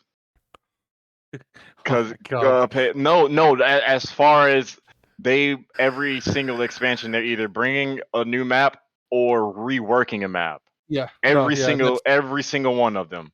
Yeah. No, that's why I agree. I'm agreeing with you on that, Topher, because I used to heavily play Rainbow Six on console, and I tried picking it up on PC, and it's a different monster. Yeah, it definitely is. I'm still trying to get into it on PC myself, but it is just little things, like little things. Like they also added a a something that the community's been asking for a while, but it's so minute that like sometimes if you're like AFK in the beginning of the operator pick screen, they just give you a random one. And everybody would be mad because they would get the fucking Clash or the Montang or somebody that they never played. They right. just added this season that your random pick is From a group somebody of, who you mostly play. Mhm. Like just something so minute, but like it brings morale. That is big. As That they is say big, in though. quality Yeah. of life. exactly like Quality of life. That's it's the word I was trying to think of. so it's so small, but it helps so much. Right. Mm. No, I get that. But it comes back to our, because currently what our money is going towards with Destiny is, the PvP side or PvE side mostly. Are we willing to maybe pay a little extra to get more PvP stuff? And I bet people would say yes, but because you got to think you got to have a whole nother team for that, a whole nother development team, which is fine, but you have to pay those people. And then I think like another thing that what I like That's why about they the should have development made. team I'm is sorry. is especially in their TWABs is they bring up that hey, we have to be careful with how we make our adjustments because while we want to make PvP or PvE stay the same while reducing a weapon's viability in PvE, we got to be careful because like the sandbox is the same. And so they're not trying to take power away from a weapon in PvE, but That's why take it away. Is it honest question? Is it that hard to split the sandboxes? They do. They have for a while. At least Not for a if we're talking while, about but for a Destiny- little if we're while. talking about Destiny. Yeah, but it hasn't been split for a long time. It's been 2 seasons, I think. Pretty sure. I'm pretty sure it's been at least Beyond Light. No, maybe Beyond Light, but it hasn't been long. Sorry about that, fellas. Had a sudden phone call. No worries. Oh, you're I right. was just messaging you actually. No, I don't know. I'm so passionate about it because I can say it's even more than I like. I love the game. Same. And like I just really feel like they could just do so much more to it. Like, and it just hurts me that they don't. Yeah. It and to your points, like it really could be an outstanding, MLG game. It's I agree. It's just not. I completely agree. What would you say in PvP to something like a Halo style where everybody starts with the same shit? Yes and no. Because Not all the time, but like a game mode. A game mode, I can see that. The game, like I honestly feel like they should add gun game to the game. That shit would be That would the be amount cool. of guns that and like nobody would have the same, but like they would have like the same type of. You have to have the tier, same archetype of archetype. Yeah, that would Yeah, be cool. that That would could be be really. But so is that, fun. I wonder if that's trademarked. Even that What, style gun of game? game. Yeah. Good game. No, Halo does it. Call of Duty does it, of course. Well, that's what I'm saying is Call of Duty. I wonder if Call of Duty Splitgate has does like, it. Splitgate did it. Okay. So yeah, that's doable. Yeah. That would be so fun. But what was I about to say? Hold on, you have to repeat the question because I definitely lost my train of thought. Question regarding the last question you asked before I said gun game. Shit, I don't think we've just been rambling. Honestly, but I feel like the way that the community of Destiny is, they do complain a lot. And so I feel like anything that somebody would do at this point would be wrong to somebody. And I feel like that's what they're afraid of, not necessarily afraid of, but not wanting to take that risk of having to change something again. Yeah. Well, I'm with you, man. I just wish it was, I guess, more of a priority. But I don't know. I always think, I'm like, why don't they want to make money? Like, that just seems like such an easy money move that they could recoup so much money from that. If that was going to be the problem of them having to spend the money to make that type of move happen. I mean, honestly, don't see have the you other side sent of them? Have you sent them something in their forums? I mean, I'm sure people have, but I think the more people that say stuff like that, the easier it is to get that kind of thing done. Mm-hmm.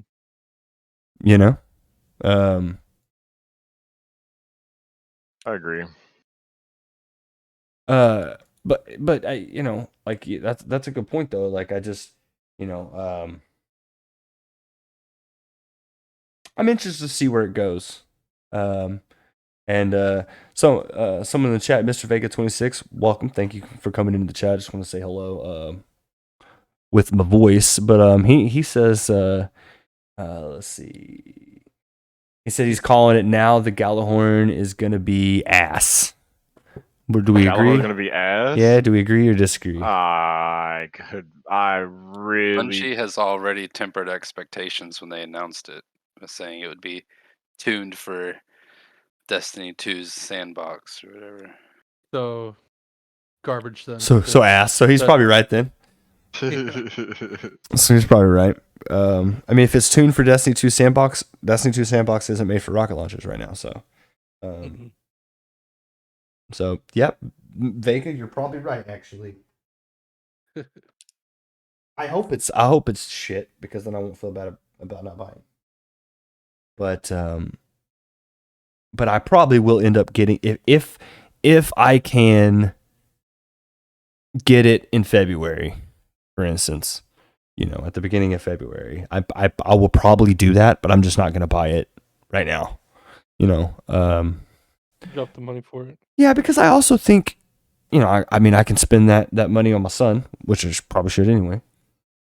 Sure. Not that he needs anything, like he doesn't want for anything, but because he gets to go to the blue store, aka Walmart, all the time, and the red store, the blue store and the red store. Yep. So no, that man's hilarious. That's cute. Yeah. But he gets to go to those stores all the time, so he doesn't want for anything. He doesn't need anything, but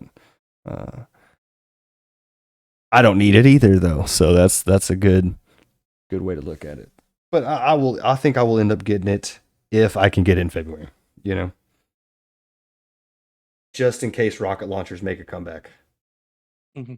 I mean, like again, this season, fusion rifles and linears made a big comeback. Yeah, and the way Destiny's kind of been is this, and everything goes in and out of style. True.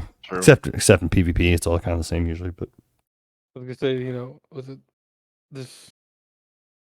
Anarchy was big last season, but then it fell off hard because of man, goodness, it is if you use it for what it's designed for, it's actually really good still. Mm-hmm. For area denial and stuff that's running up on you, like it's really good. It melts shit, but it ain't a boss damage anymore.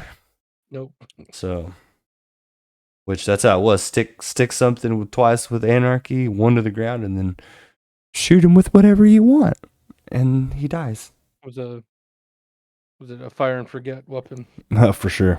It was like Gallahorn. It was D2's Gallahorn. Before Gallahorn came to D2.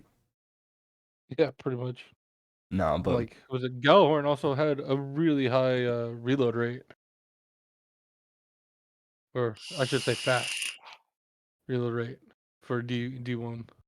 Well, it also had more than one in the magazine or whatever. Did it really? Yeah, all the Was it? rockets back then usually did. Gallahorn just had Well, one though, I thought. No, it had No. two. Yeah, It did have It two. had like it was 3. 2. No, I think it was two. But some rockets came one. There was like one or two rockets that came with 3, right? Like with overflow or whatever that perk was back in the day. Clown cartridges, I'm pretty sure. Yeah. Mhm. But yeah, it'll be interesting to see. We've gone for 2 hours. Kind of, early on when we started talking, I didn't feel like it'd go this long, to be honest. But it's been a good chat. Are there any things pertaining to before I get into the wrap up stage? Is there anything that we didn't talk about on the 2 subjects that we really wanted to talk about that I didn't cover that you guys would like to cover? What's everybody's favorite weapon combo by name, not by archetype, in Destiny 2? In Destiny 2. By name. For what content, I guess, is a good question for that. PvP, of course. PvP. PvP, I'll usually go with my bottom dollar or my igneous hammer, and then shotgun in the other slot. The heritage is the one I'll usually fall back on. It's a really good If not, shotgun. then I run Wither Horde in the primary slot. Oh God. Oh yeah. Oh, I'll be God. toxic. I'll run hand cannon Wither Horde. I don't give a fuck. Fuck you. I think I've come over to that side. I think I'm gonna start running like Le Monarch and Jotun and Wither Horde So and all y'all that. sick of it? Yep, No, I'm tired of people are it. gonna do dumb shit in Sick of it. PvP. No, like you're gonna kill me. I'm gonna get the satisfaction of watching you carry my Wither Horde back to your team. Astral, igneous, or Obviously, Warcliff to add on to that. thorn. Ooh, Thorn's fun. Thorn has been good in this meta. CQC shotgun. I will say I legitimately do like the Wither Horde as a zone denial weapon. Yeah, Wither It's Horde's a a fun great weapon. zone denial. It's a great weapon. I like Wither That's why Horde. it's used for PvE. And PvP. But because people go Go ahead. to Walk around area that corner, bitch. This people thing go to bounces. areas in PvP. You gotta deny those areas. All time mountaintop recluse.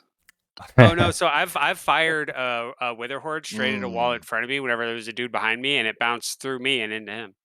Gross. That is gross.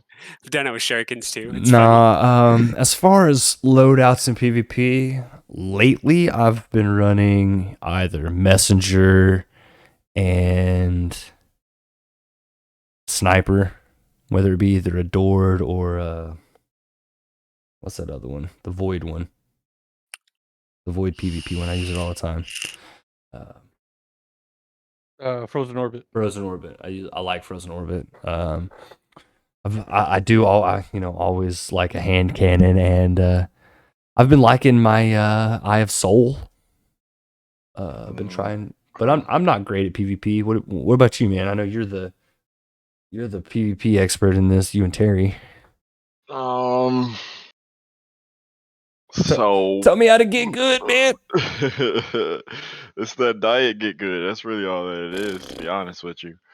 No, but me personally, I kind of cycle between a lot. But my favorite at this point will probably be Pally and fuck, why can't I think of that shotgun? New stasis shotgun.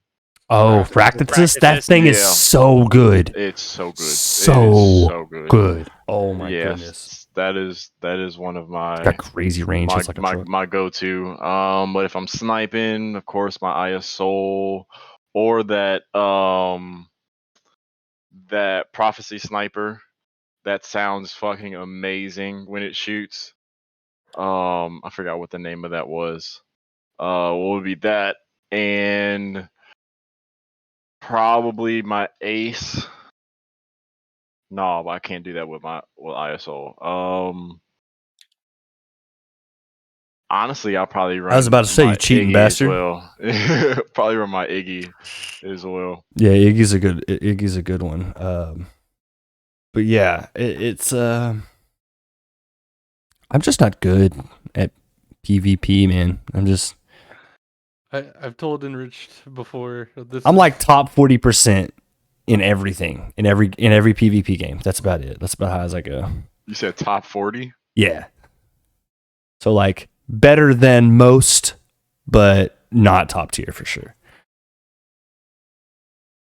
I've told Enriched this, and I think I've also told Terry, but Destiny has been one of the few PvP areas that I have not been able to figure it out, and it frustrates me.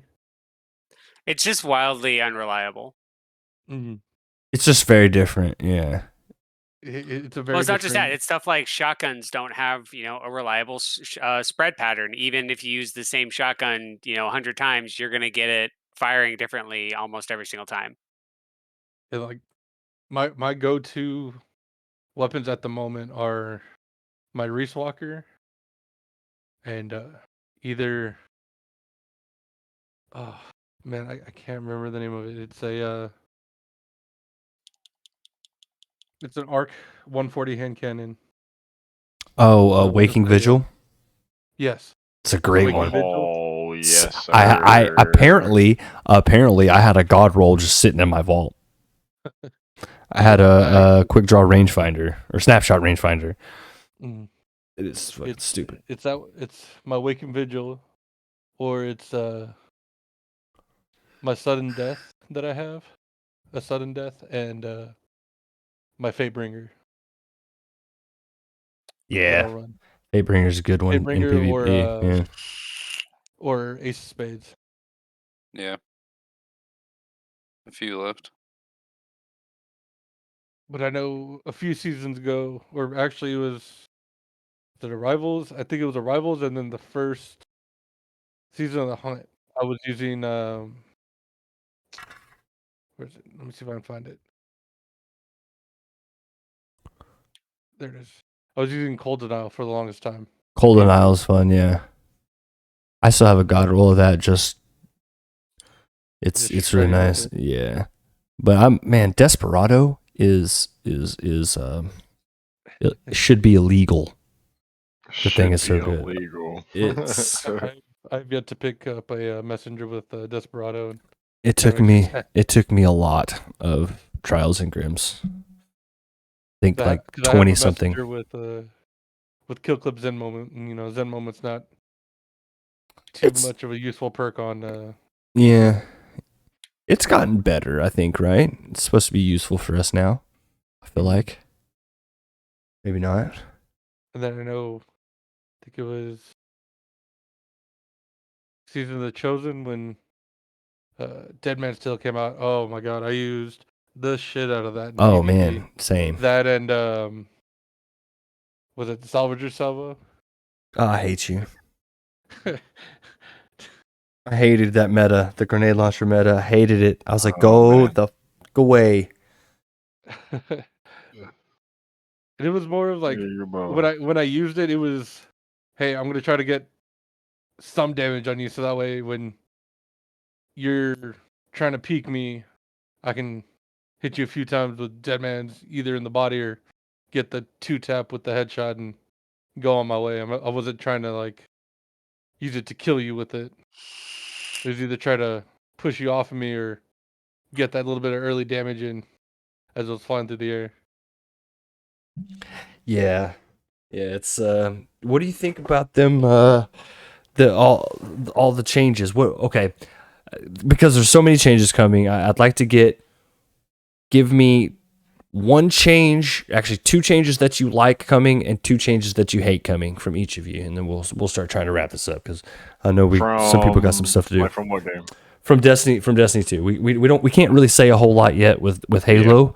We'll have to maybe come back, do another sit down talk, after a few months for Halo. I think we should definitely do that. But we'll start with you, Gabriel. What, two things that, let's say they're nerfs or changes coming with next week's update in Destiny. Two things you hate, two things you love. All right, so two of the things that I'm gonna start off with is, I'm finally glad that Titans are losing the killing power of the shoulder charge. Like that, while it did take, a second and a half to charge up, wearing dude marches, you could run into a team and essentially 1v4 easily because you would kill the dude you hit with the shoulder charge. Dude marchers would either kill one or two more of them and then, badly damage the last guy, and you could easily get a quad feed just by shoulder charging one person, Yep. which was completely stupid. Like, hunters have the weighted throw knife, which can one shot, yes, but you have to hit the headshot. And it has the wind up time. Yeah. And And it's got a hell of an arc. It does. yeah, I'm not. If you're not using that to start a fight, you're more than likely going to die in the middle of that wind up. And, it takes, there's some luck to it getting the headshot, but it also takes some skill to do pretty it in the middle skillful. of the gunfight. Yeah, it's pretty skillful, in my opinion. I've never used it. I've used it a little bit, but not much. But I think it was me and Topher playing a trials round, and a dude literally saved. It was on the other team, and he literally saved his team by throwing knifing all three of us. Like, Oh man, yeah, that was actually ridiculous. And it was insane. And I was like, I'm not even mad right now. Like, I am extremely fucking impressed. Like, that was because he arced one. It was 2 weeks ago when it was on that one with the sniper lane in the middle, and you have toilet bowl on the left, toilet bowl on one side, and then like outside, like a platform where B would be. And he like throwing knifed it over the platform at B and got whoever our third was. And then I was like up on the platform, and he throwing knifed me to kill me, and then like jumped way up high with his little hunter boots and throwing knife Topher. It was like, oh my God, stop, go outside. Yeah, And, no, like, it was disgusting. But like, yeah, another biggest qualm that I had was, the Titans had 3 shoulder charges, each in their different subclass.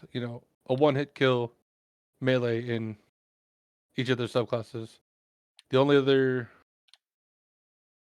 I don't even think warlocks have a one-hit kill in any of their Well, their essentially, they subclasses, right? stasis one is The stasis one is. yeah, if they're frozen. because they're fucking Oh frozen. yeah, well I mean if they're frozen, that's.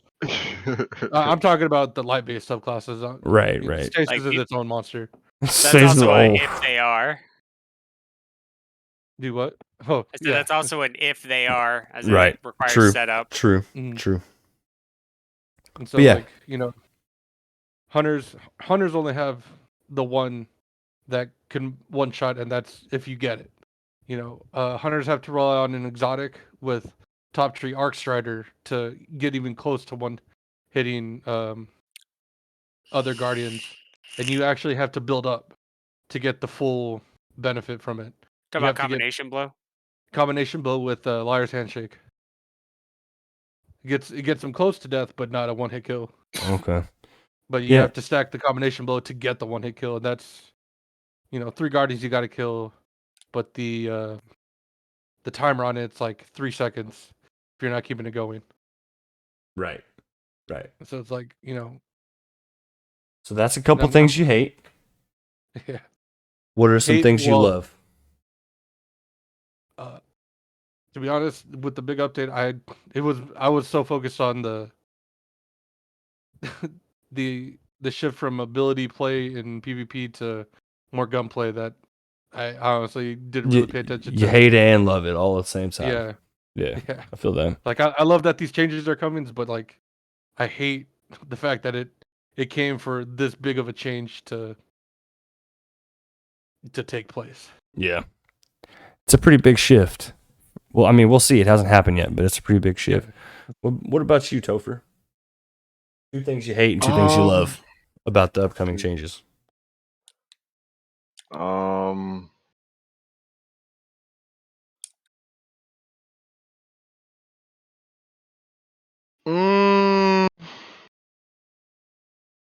be honest, I really haven't been keeping up with that many changes. To be completely honest with you, one of the biggest ones that I have heard is the shoulder charge. I don't know really. I kind of feel indifferent about it, just as far as the fact of how much I played. I really don't see the shoulder charge that much of a problem anymore. So I'm like, eh. But I feel like it was needed. I'm glad. Little attention is attention nonetheless. So like, I'm still happy that they're making a change to it. So like, it's a good and a bad thing for me. Right. But as far as other changes, I really can't speak on it because I really don't know much of them, to be honest. Yeah. don't really have the best answer for it.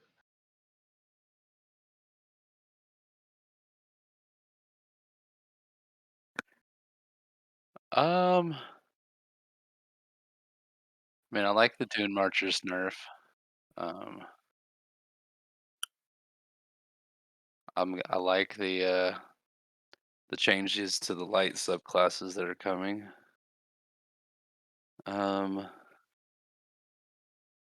Just the being able to select multiple different things instead of being hamstrung into, oh, you want a bubble? Well, here's the other, grenade ability, melee ability that you have to use.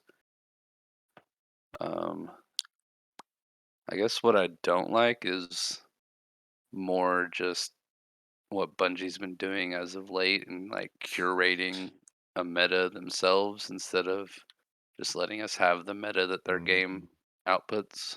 I agree with that one. Yeah. I like that Like- answer. Good answer. Like everything being useful in Crucible isn't really balanced, in my opinion. How would you change that? I don't know. I feel like it's the reason why they've tried to nerf hand cannons and shotguns so much, and yet the player base still gravitates to them. It's inherent to how the game is played, like peak shooting and all that. Like, of course, a gun that I only need to hit 3 headshots is going to be something I choose far more often than, say, an auto rifle where I have to hit 12 headshots and control the like recoil and all that, whereas someone can just pop their head out 3 times while I'm trying to do that and land every shot and kill me. Yeah. No, that's true.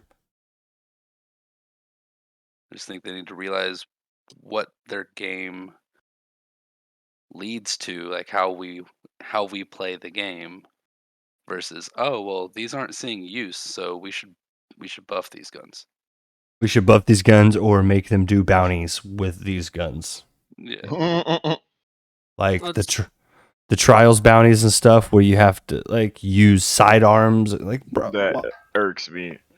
Like, that's not how you get use out of games. That's how you get spite from players. I feel like that's a way to keep players in those playlists for the whole week. I feel the complete opposite. That is not the way you go about it. No, I agree, but basically I think that's what their mindset is.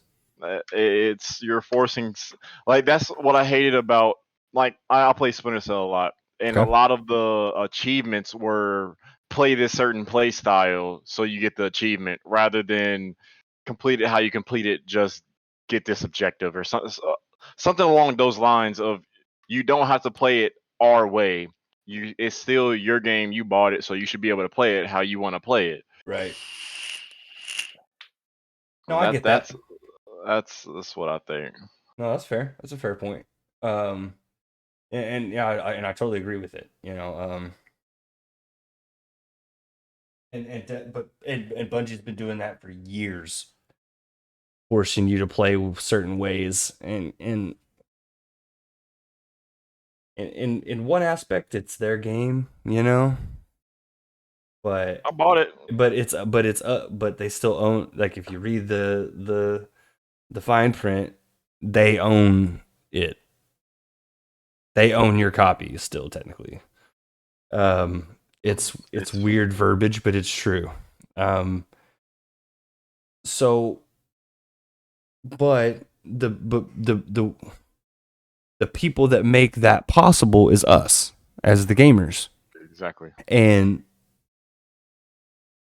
we kind of touched on this earlier. I think as gamers, at some point we're gonna have to stand up and say, hey, in mass, not just like, you know, a 20th of the population. I mean, half of the population is gonna be like, okay, we're done with this bullshit. Like, you know, and in a game like Destiny that's already established, you could do that, and I think it could work. Now, something like Cyberpunk, or I mean, Battlefield's really struggling right now. I mean, with those games, they were new, so they may have lost their potential player base forever. Mm-hmm. But if you had, so those people that are leaving may not ever come back. With Destiny, it's already established. If you had a mass player walkout over something, I think things would change and people would come back. I could be wrong. But what's bringing them back, though? If those changes are worth coming back to. I think he means like what's keeping them From leaving again after they come back. Like, what's They just like? said you'd have to. I understand. Keep them. Like they'd have I to find a feel way to like keep them. I'm sorry. I don't mean to keep interrupting. No. You're not. But I feel like it's a mixture of what is it? One, what's going to bring them back, and two, what is what's gonna fuck. What was I about to say? What's not necessarily what's gonna keep them, but like what is the change? Like, what we left for a reason, right? Like, I feel like everybody's getting to the point where I am, where there's enough, like you were saying, there's enough freebies that we've been given to them. There's enough. I'm gonna give them one more chance. I'm gonna give them one more Right, chance. yep. Like, people are just getting tired of it. Like, they're killing their own game. So, like, I don't know. Yeah, no, I agree with that. I agree with that. You know, so let's say a lot of people have already left. Let's say, I mean, and it's true. Quite a few have left because of PvP stuff, right? Mm-hmm.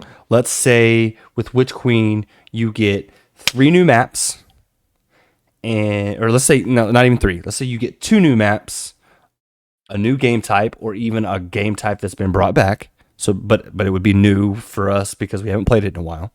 Mm-hmm. And you and these balances that they've started to make with next week's update have worked. So like between now and the 22nd, the balances work, and then when the 22nd comes around in February, you get 2 new maps and a game mode. Is that enough to bring some of those PvP players back? Yes. Okay, so let's say they do that, and let's say nothing comes in that first season after that, or even the second season. But in the third season, they release like a new raid or a vaulted raid, and the balancing has continued to work over that course of time. So they've showed from, you know, February to say June, or no, November to June, December to June, that they can balance the PvP aspect. Does that get more of those players that quit to come back, and does it keep the ones that came back? So I would definitely say yes and no. I feel like it is a what's the phrase I'm looking for? Like a Fear of missing out. no, a like a token of oh my gosh. Gratitude.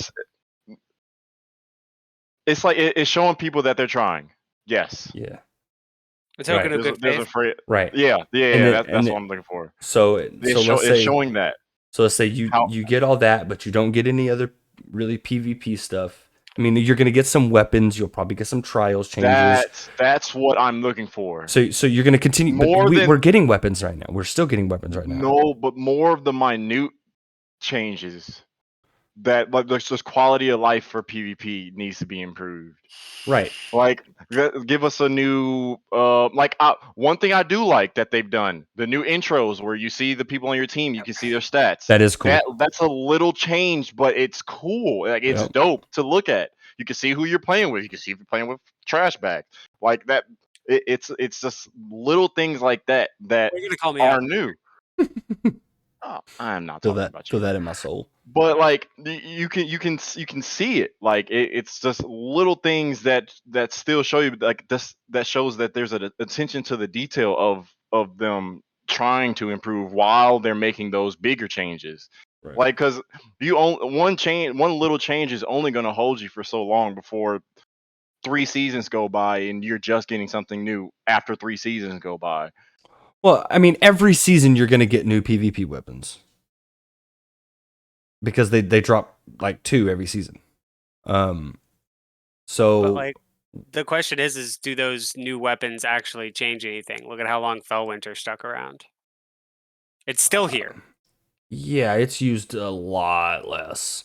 I mean, a lot less. I mean, I feel like I see Other Fractus shotguns more. have become better, which that's just makes them the new Fellwinters. That's all down to the map, dude. That you can add But as many weapons as you want, but until the maps change or new maps come, which if they start adding maps or changing the maps, like that is a change that needs to happen to force the meta to change. That's what I'm saying. Yeah, I think that I agree with Topher. I think it goes back to something he was saying earlier. There is a core design of Destiny that goes against the kind of PvP that they're trying to make. They've made a Halo game and they're trying to balance it like it's a competitive PvP game using all of these super small changes with these really, really widely varying weapon types on asymmetrically designed maps. And it's just a mess to try to wade through. Sure. But also, you're not gonna be like, oh, we need to make changes. The stuff that they want, the big changes like adding maps and adding game modes, that's year in advance planning. So anything that's coming in Witch Queen was planned a year ago, like has been worked on for longer, if not longer. So, let's say and their split from Activision was only 2 years ago. So they're still the very stuff that they planned right after they left Activision. We're just now getting that stuff. Mm-hmm. So I mean, that's true. No, you're right there. But I think the main thing to keep in mind is that it doesn't matter what changes they make. Shotguns will always, for example, be dominant because it's just that type of game. And there's no amount of balance changing that they can try to do that's going to fix the fact that shotguns will always be preferable in almost any case. Look at the hoops that they had to jump through just to make fusion rifles decent for a season. Not a lot.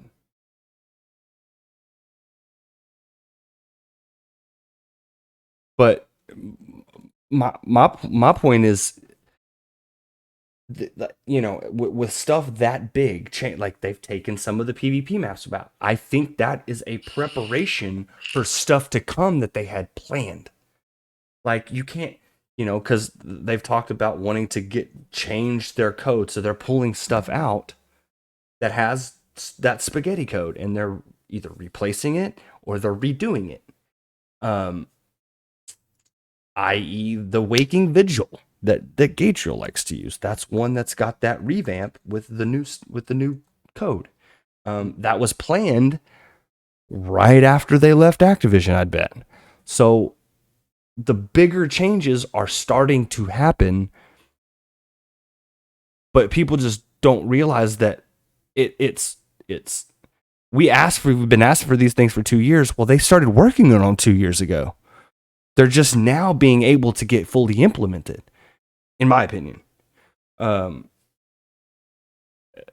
maybe I'm wrong. But I mean, every little, and I haven't done a lot, but any little research that I've done on, how games are developed, most content that you see,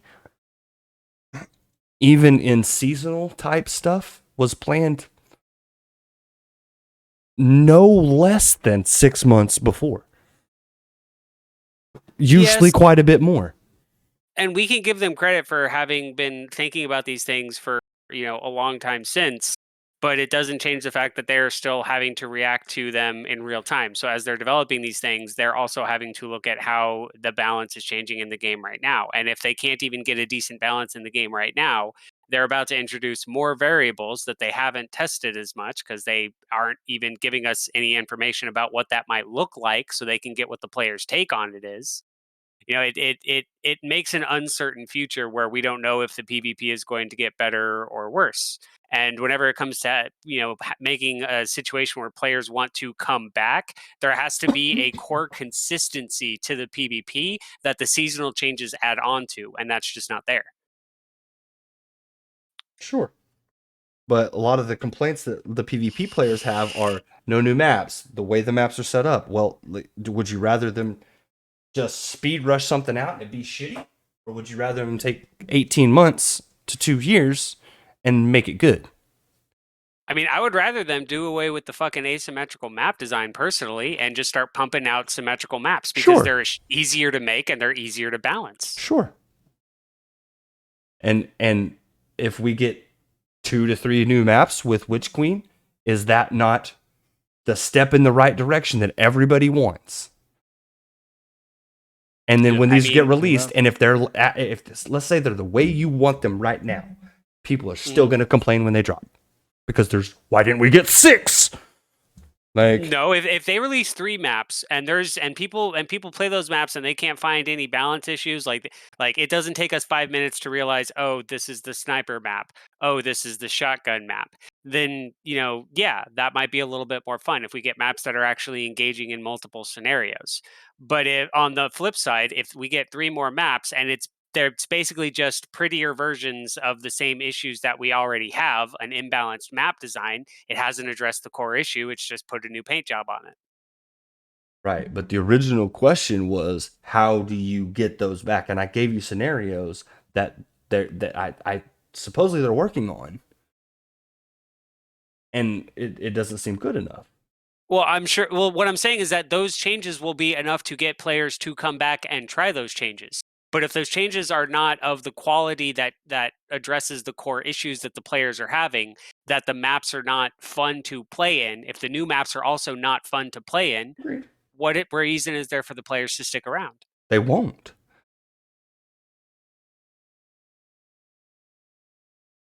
No, that's what I'm saying is if the new maps are legitimately fun to play on, that's something for the players to stick around for. But that's a 50-50 right now. We have no information about those maps. We don't even have information if they're bringing maps. Yeah.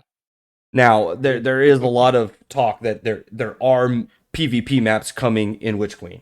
That doesn't mean it's coming with the drop of Witch Queen. Right. Yeah, they've announced refurbished maps and new maps. So that you might get more, 6 more maps. refurbished maps. But you might get 4 refurbished and 2 new, which is fine if they refurbish those maps, add some things to change how the meta's played. That's all I'm asking. And I think that's what a lot of people are asking for. But my fear is that whatever they do, it's not going to be good enough for anybody. I'm right there with you. Like I told you, Destiny community is They're pretty toxic. Hard on developers, definitely. A bit spoiled Not so Oh yeah, much for sure as spoiled. far as like content goes, but just getting getting what they want or expecting to get what they want, which makes them feel like everything should be going my way. Yeah, Yeah. no, that's fair. That's fair. We have and Bungie has spoiled us at times. You know, Yep. with as much bad as we've gotten, we've been playing this game for 7 years, and well, not this one, but But Destiny Destiny the is a community has franchise. been around for that long, and Halo was an excellent franchise. So I'm willing to give them some benefits of the doubt, but like my problem lies with where is that line? You know what I mean? I don't know where that You have stop to line draw. is. You have to draw that. I Yeah, know, that's a personal thing for I every know, player. but Yeah. Yeah. it is. But it's also like those lines are probably fairly similar for a lot of players. So I guess what I'm saying is, where's y'all's line? You know what I mean? I mean, you say that, but on the same token, you have players like Wicked and I who are saying like this has already gone way too far just on the payment stuff, and you're still on the side of well, maybe I'll give them this one. So Well, like no, we're on but y'all are opposite both sides of still the fence playing the even with game. just that. I didn't have to pay for it. Okay, but you paid for all the game you played that any complaints that you've had, you've still continued to play, and you still get on from time to time.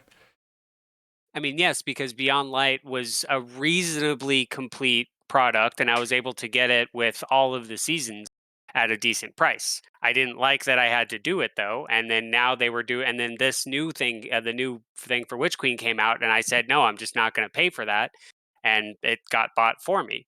So like, if not for that, I would not have Witch Queen right now because I don't like what they're doing. It's past the line for me. That's fair. That's fair. What about you, Gage? Where's that line?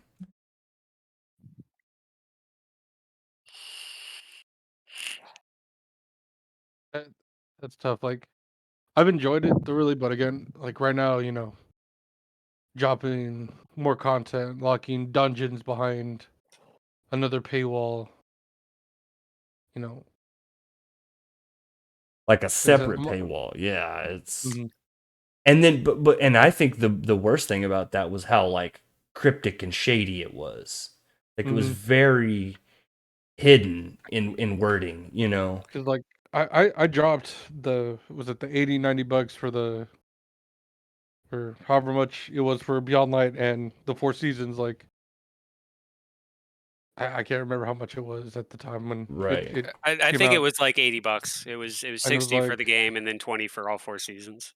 Something like mhm. that. Yeah, that sounds about right. I was just like, I've dropped all this money right here, and it's like, now you're gonna, hey, we're gonna release you another dungeon, but was it one or two dungeons that they're releasing? Two. Oh yeah, we're gonna release two new dungeons for you to do, but hey, we want, you know, another $20 from you. Right. I'm just like, well, you gave me Pog, why can't you just give me these? Facts.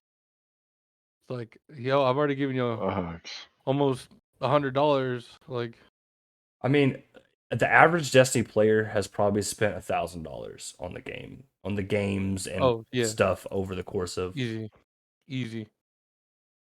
And I mean, I just want to hop in here to say that if the only other game that I've come close to spending $1,000 on over the course of its entire thing, there's like 3 games: FGO, Fake Grand Order, which is a gotcha and just has me by the fucking throat, me and my wallet. Um, the other one is League of Legends because I made a lot of bad decisions, and then Final Fantasy 14.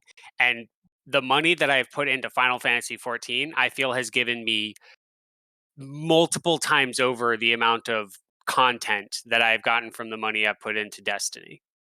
Hmm. Oh yeah. No, that's fair. Oh, yeah. That's fair. Like,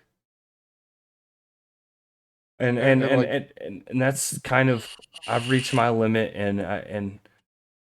um but I'm getting to my limit, I think. mm, and I really appreciate y'all's opinions on that. Actually, Because like I said earlier, I'm I'm not I'm gonna on the lie, I fence have if I want struggled finding those type of limits for myself, to be honest. I'm still on the fence if I want to drop to 20, get it now, so that way I can have it. But at the same time, I'm like, do I want to drop to 20 and find out that it's garbage content and well, I'm out $20 Right. Yeah, kind of as thing. opposed to spending that $20 now and maybe being part of the first people who like it in there. Like nobody's been able to post the videos of what all the new dungeon is, and it's exciting, and it's a Halo crossover, and you're experiencing all the references before the videos on YouTube are out and stuff. Mm-hmm.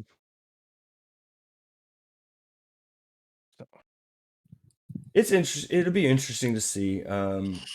You know, I haven't even bought Witch Queen yet. So, I mean, as much as I say I'm still, part of the community, I haven't paid for any of the new stuff. Um, so I'm willing to, and I am playing it by ear. I'm willing to see how this content drop goes with the Galahorn and see if they maybe make some monetary changes on the, like, if they walk back on the dungeon thing. Maybe I'll buy those, but as of right now I don't think I'm gonna. And They're not going to. Too many people have already spent the money. Mm-hmm. I don't think too many people did spend the money on the dungeons. The fact that people have already spent money on those things means that in order for them to walk that back, they would have to then give those refunds out in mass because everybody's going to go, well, I spent the money for the dungeon. Yeah, that's And now easy. the You can give dungeon's them free. silver. That's not hard. Oh, that'll go over real good.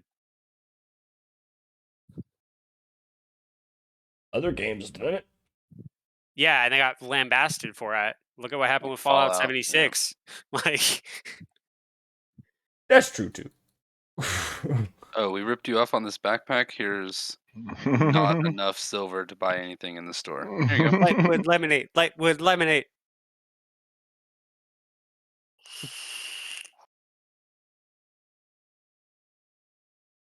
Well, that's all. Those are all good points. Kale. One last thing before we wrap up. Do you want to give us two loves and two hates? And we've kind of covered a lot of them, probably. Yeah, it's I'm kind of with Over. I haven't been super keeping up with all of the recent changes, but the two big things that I am very excited for already kind of been touched on. The modular light classes, I think, is long overdue. They need that sort of flexibility, and it's part of why I've been staying on stasis so much. Is because like if I'm not playing Omni Oculus, I want that flexibility that my stasis class gives me, and the thought of that on Void or Solar is really really great. And then I also agree that Titans need to lose their shoulder charge. Like I've been bitching about shoulder charge being a one-click kill whenever every other class has to do some amount of setup, and Hunters basically spent the entire expansion with people going, no, you have to use all of your abilities to get a kill. Right. It like Titans have had this coming for a long time, and it makes me feel a little bit safer going into PvP because I don't have to worry about that dumb shit where I walk around a corner and I see 2 frames of a shoulder charge before I'm dead. Right. That's fair, for sure. I agree. um. Well, that's we talked for 2 hours and 40 minutes, guys. That's a lot longer than I really thought we would, and I've had an extremely fun time. Yeah. Oh yeah, it's been Uh, a real good time. Hell yeah. we'll be putting this up on the YouTubes tomorrow morning.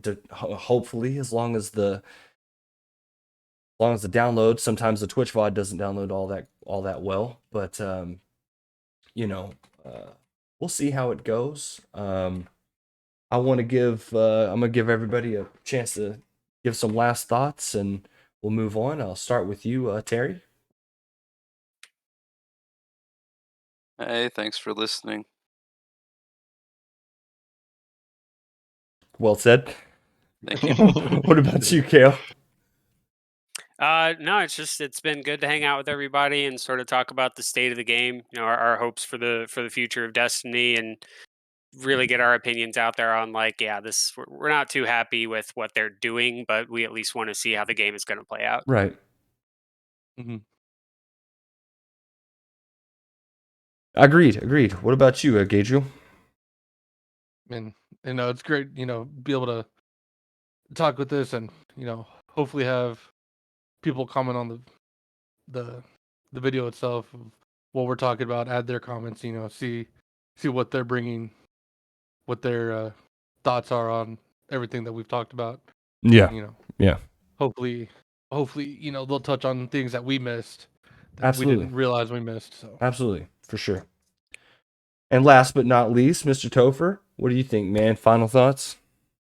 Again, thank you for everybody who tuned in. No, I hope we keep doing this stuff. It's fun.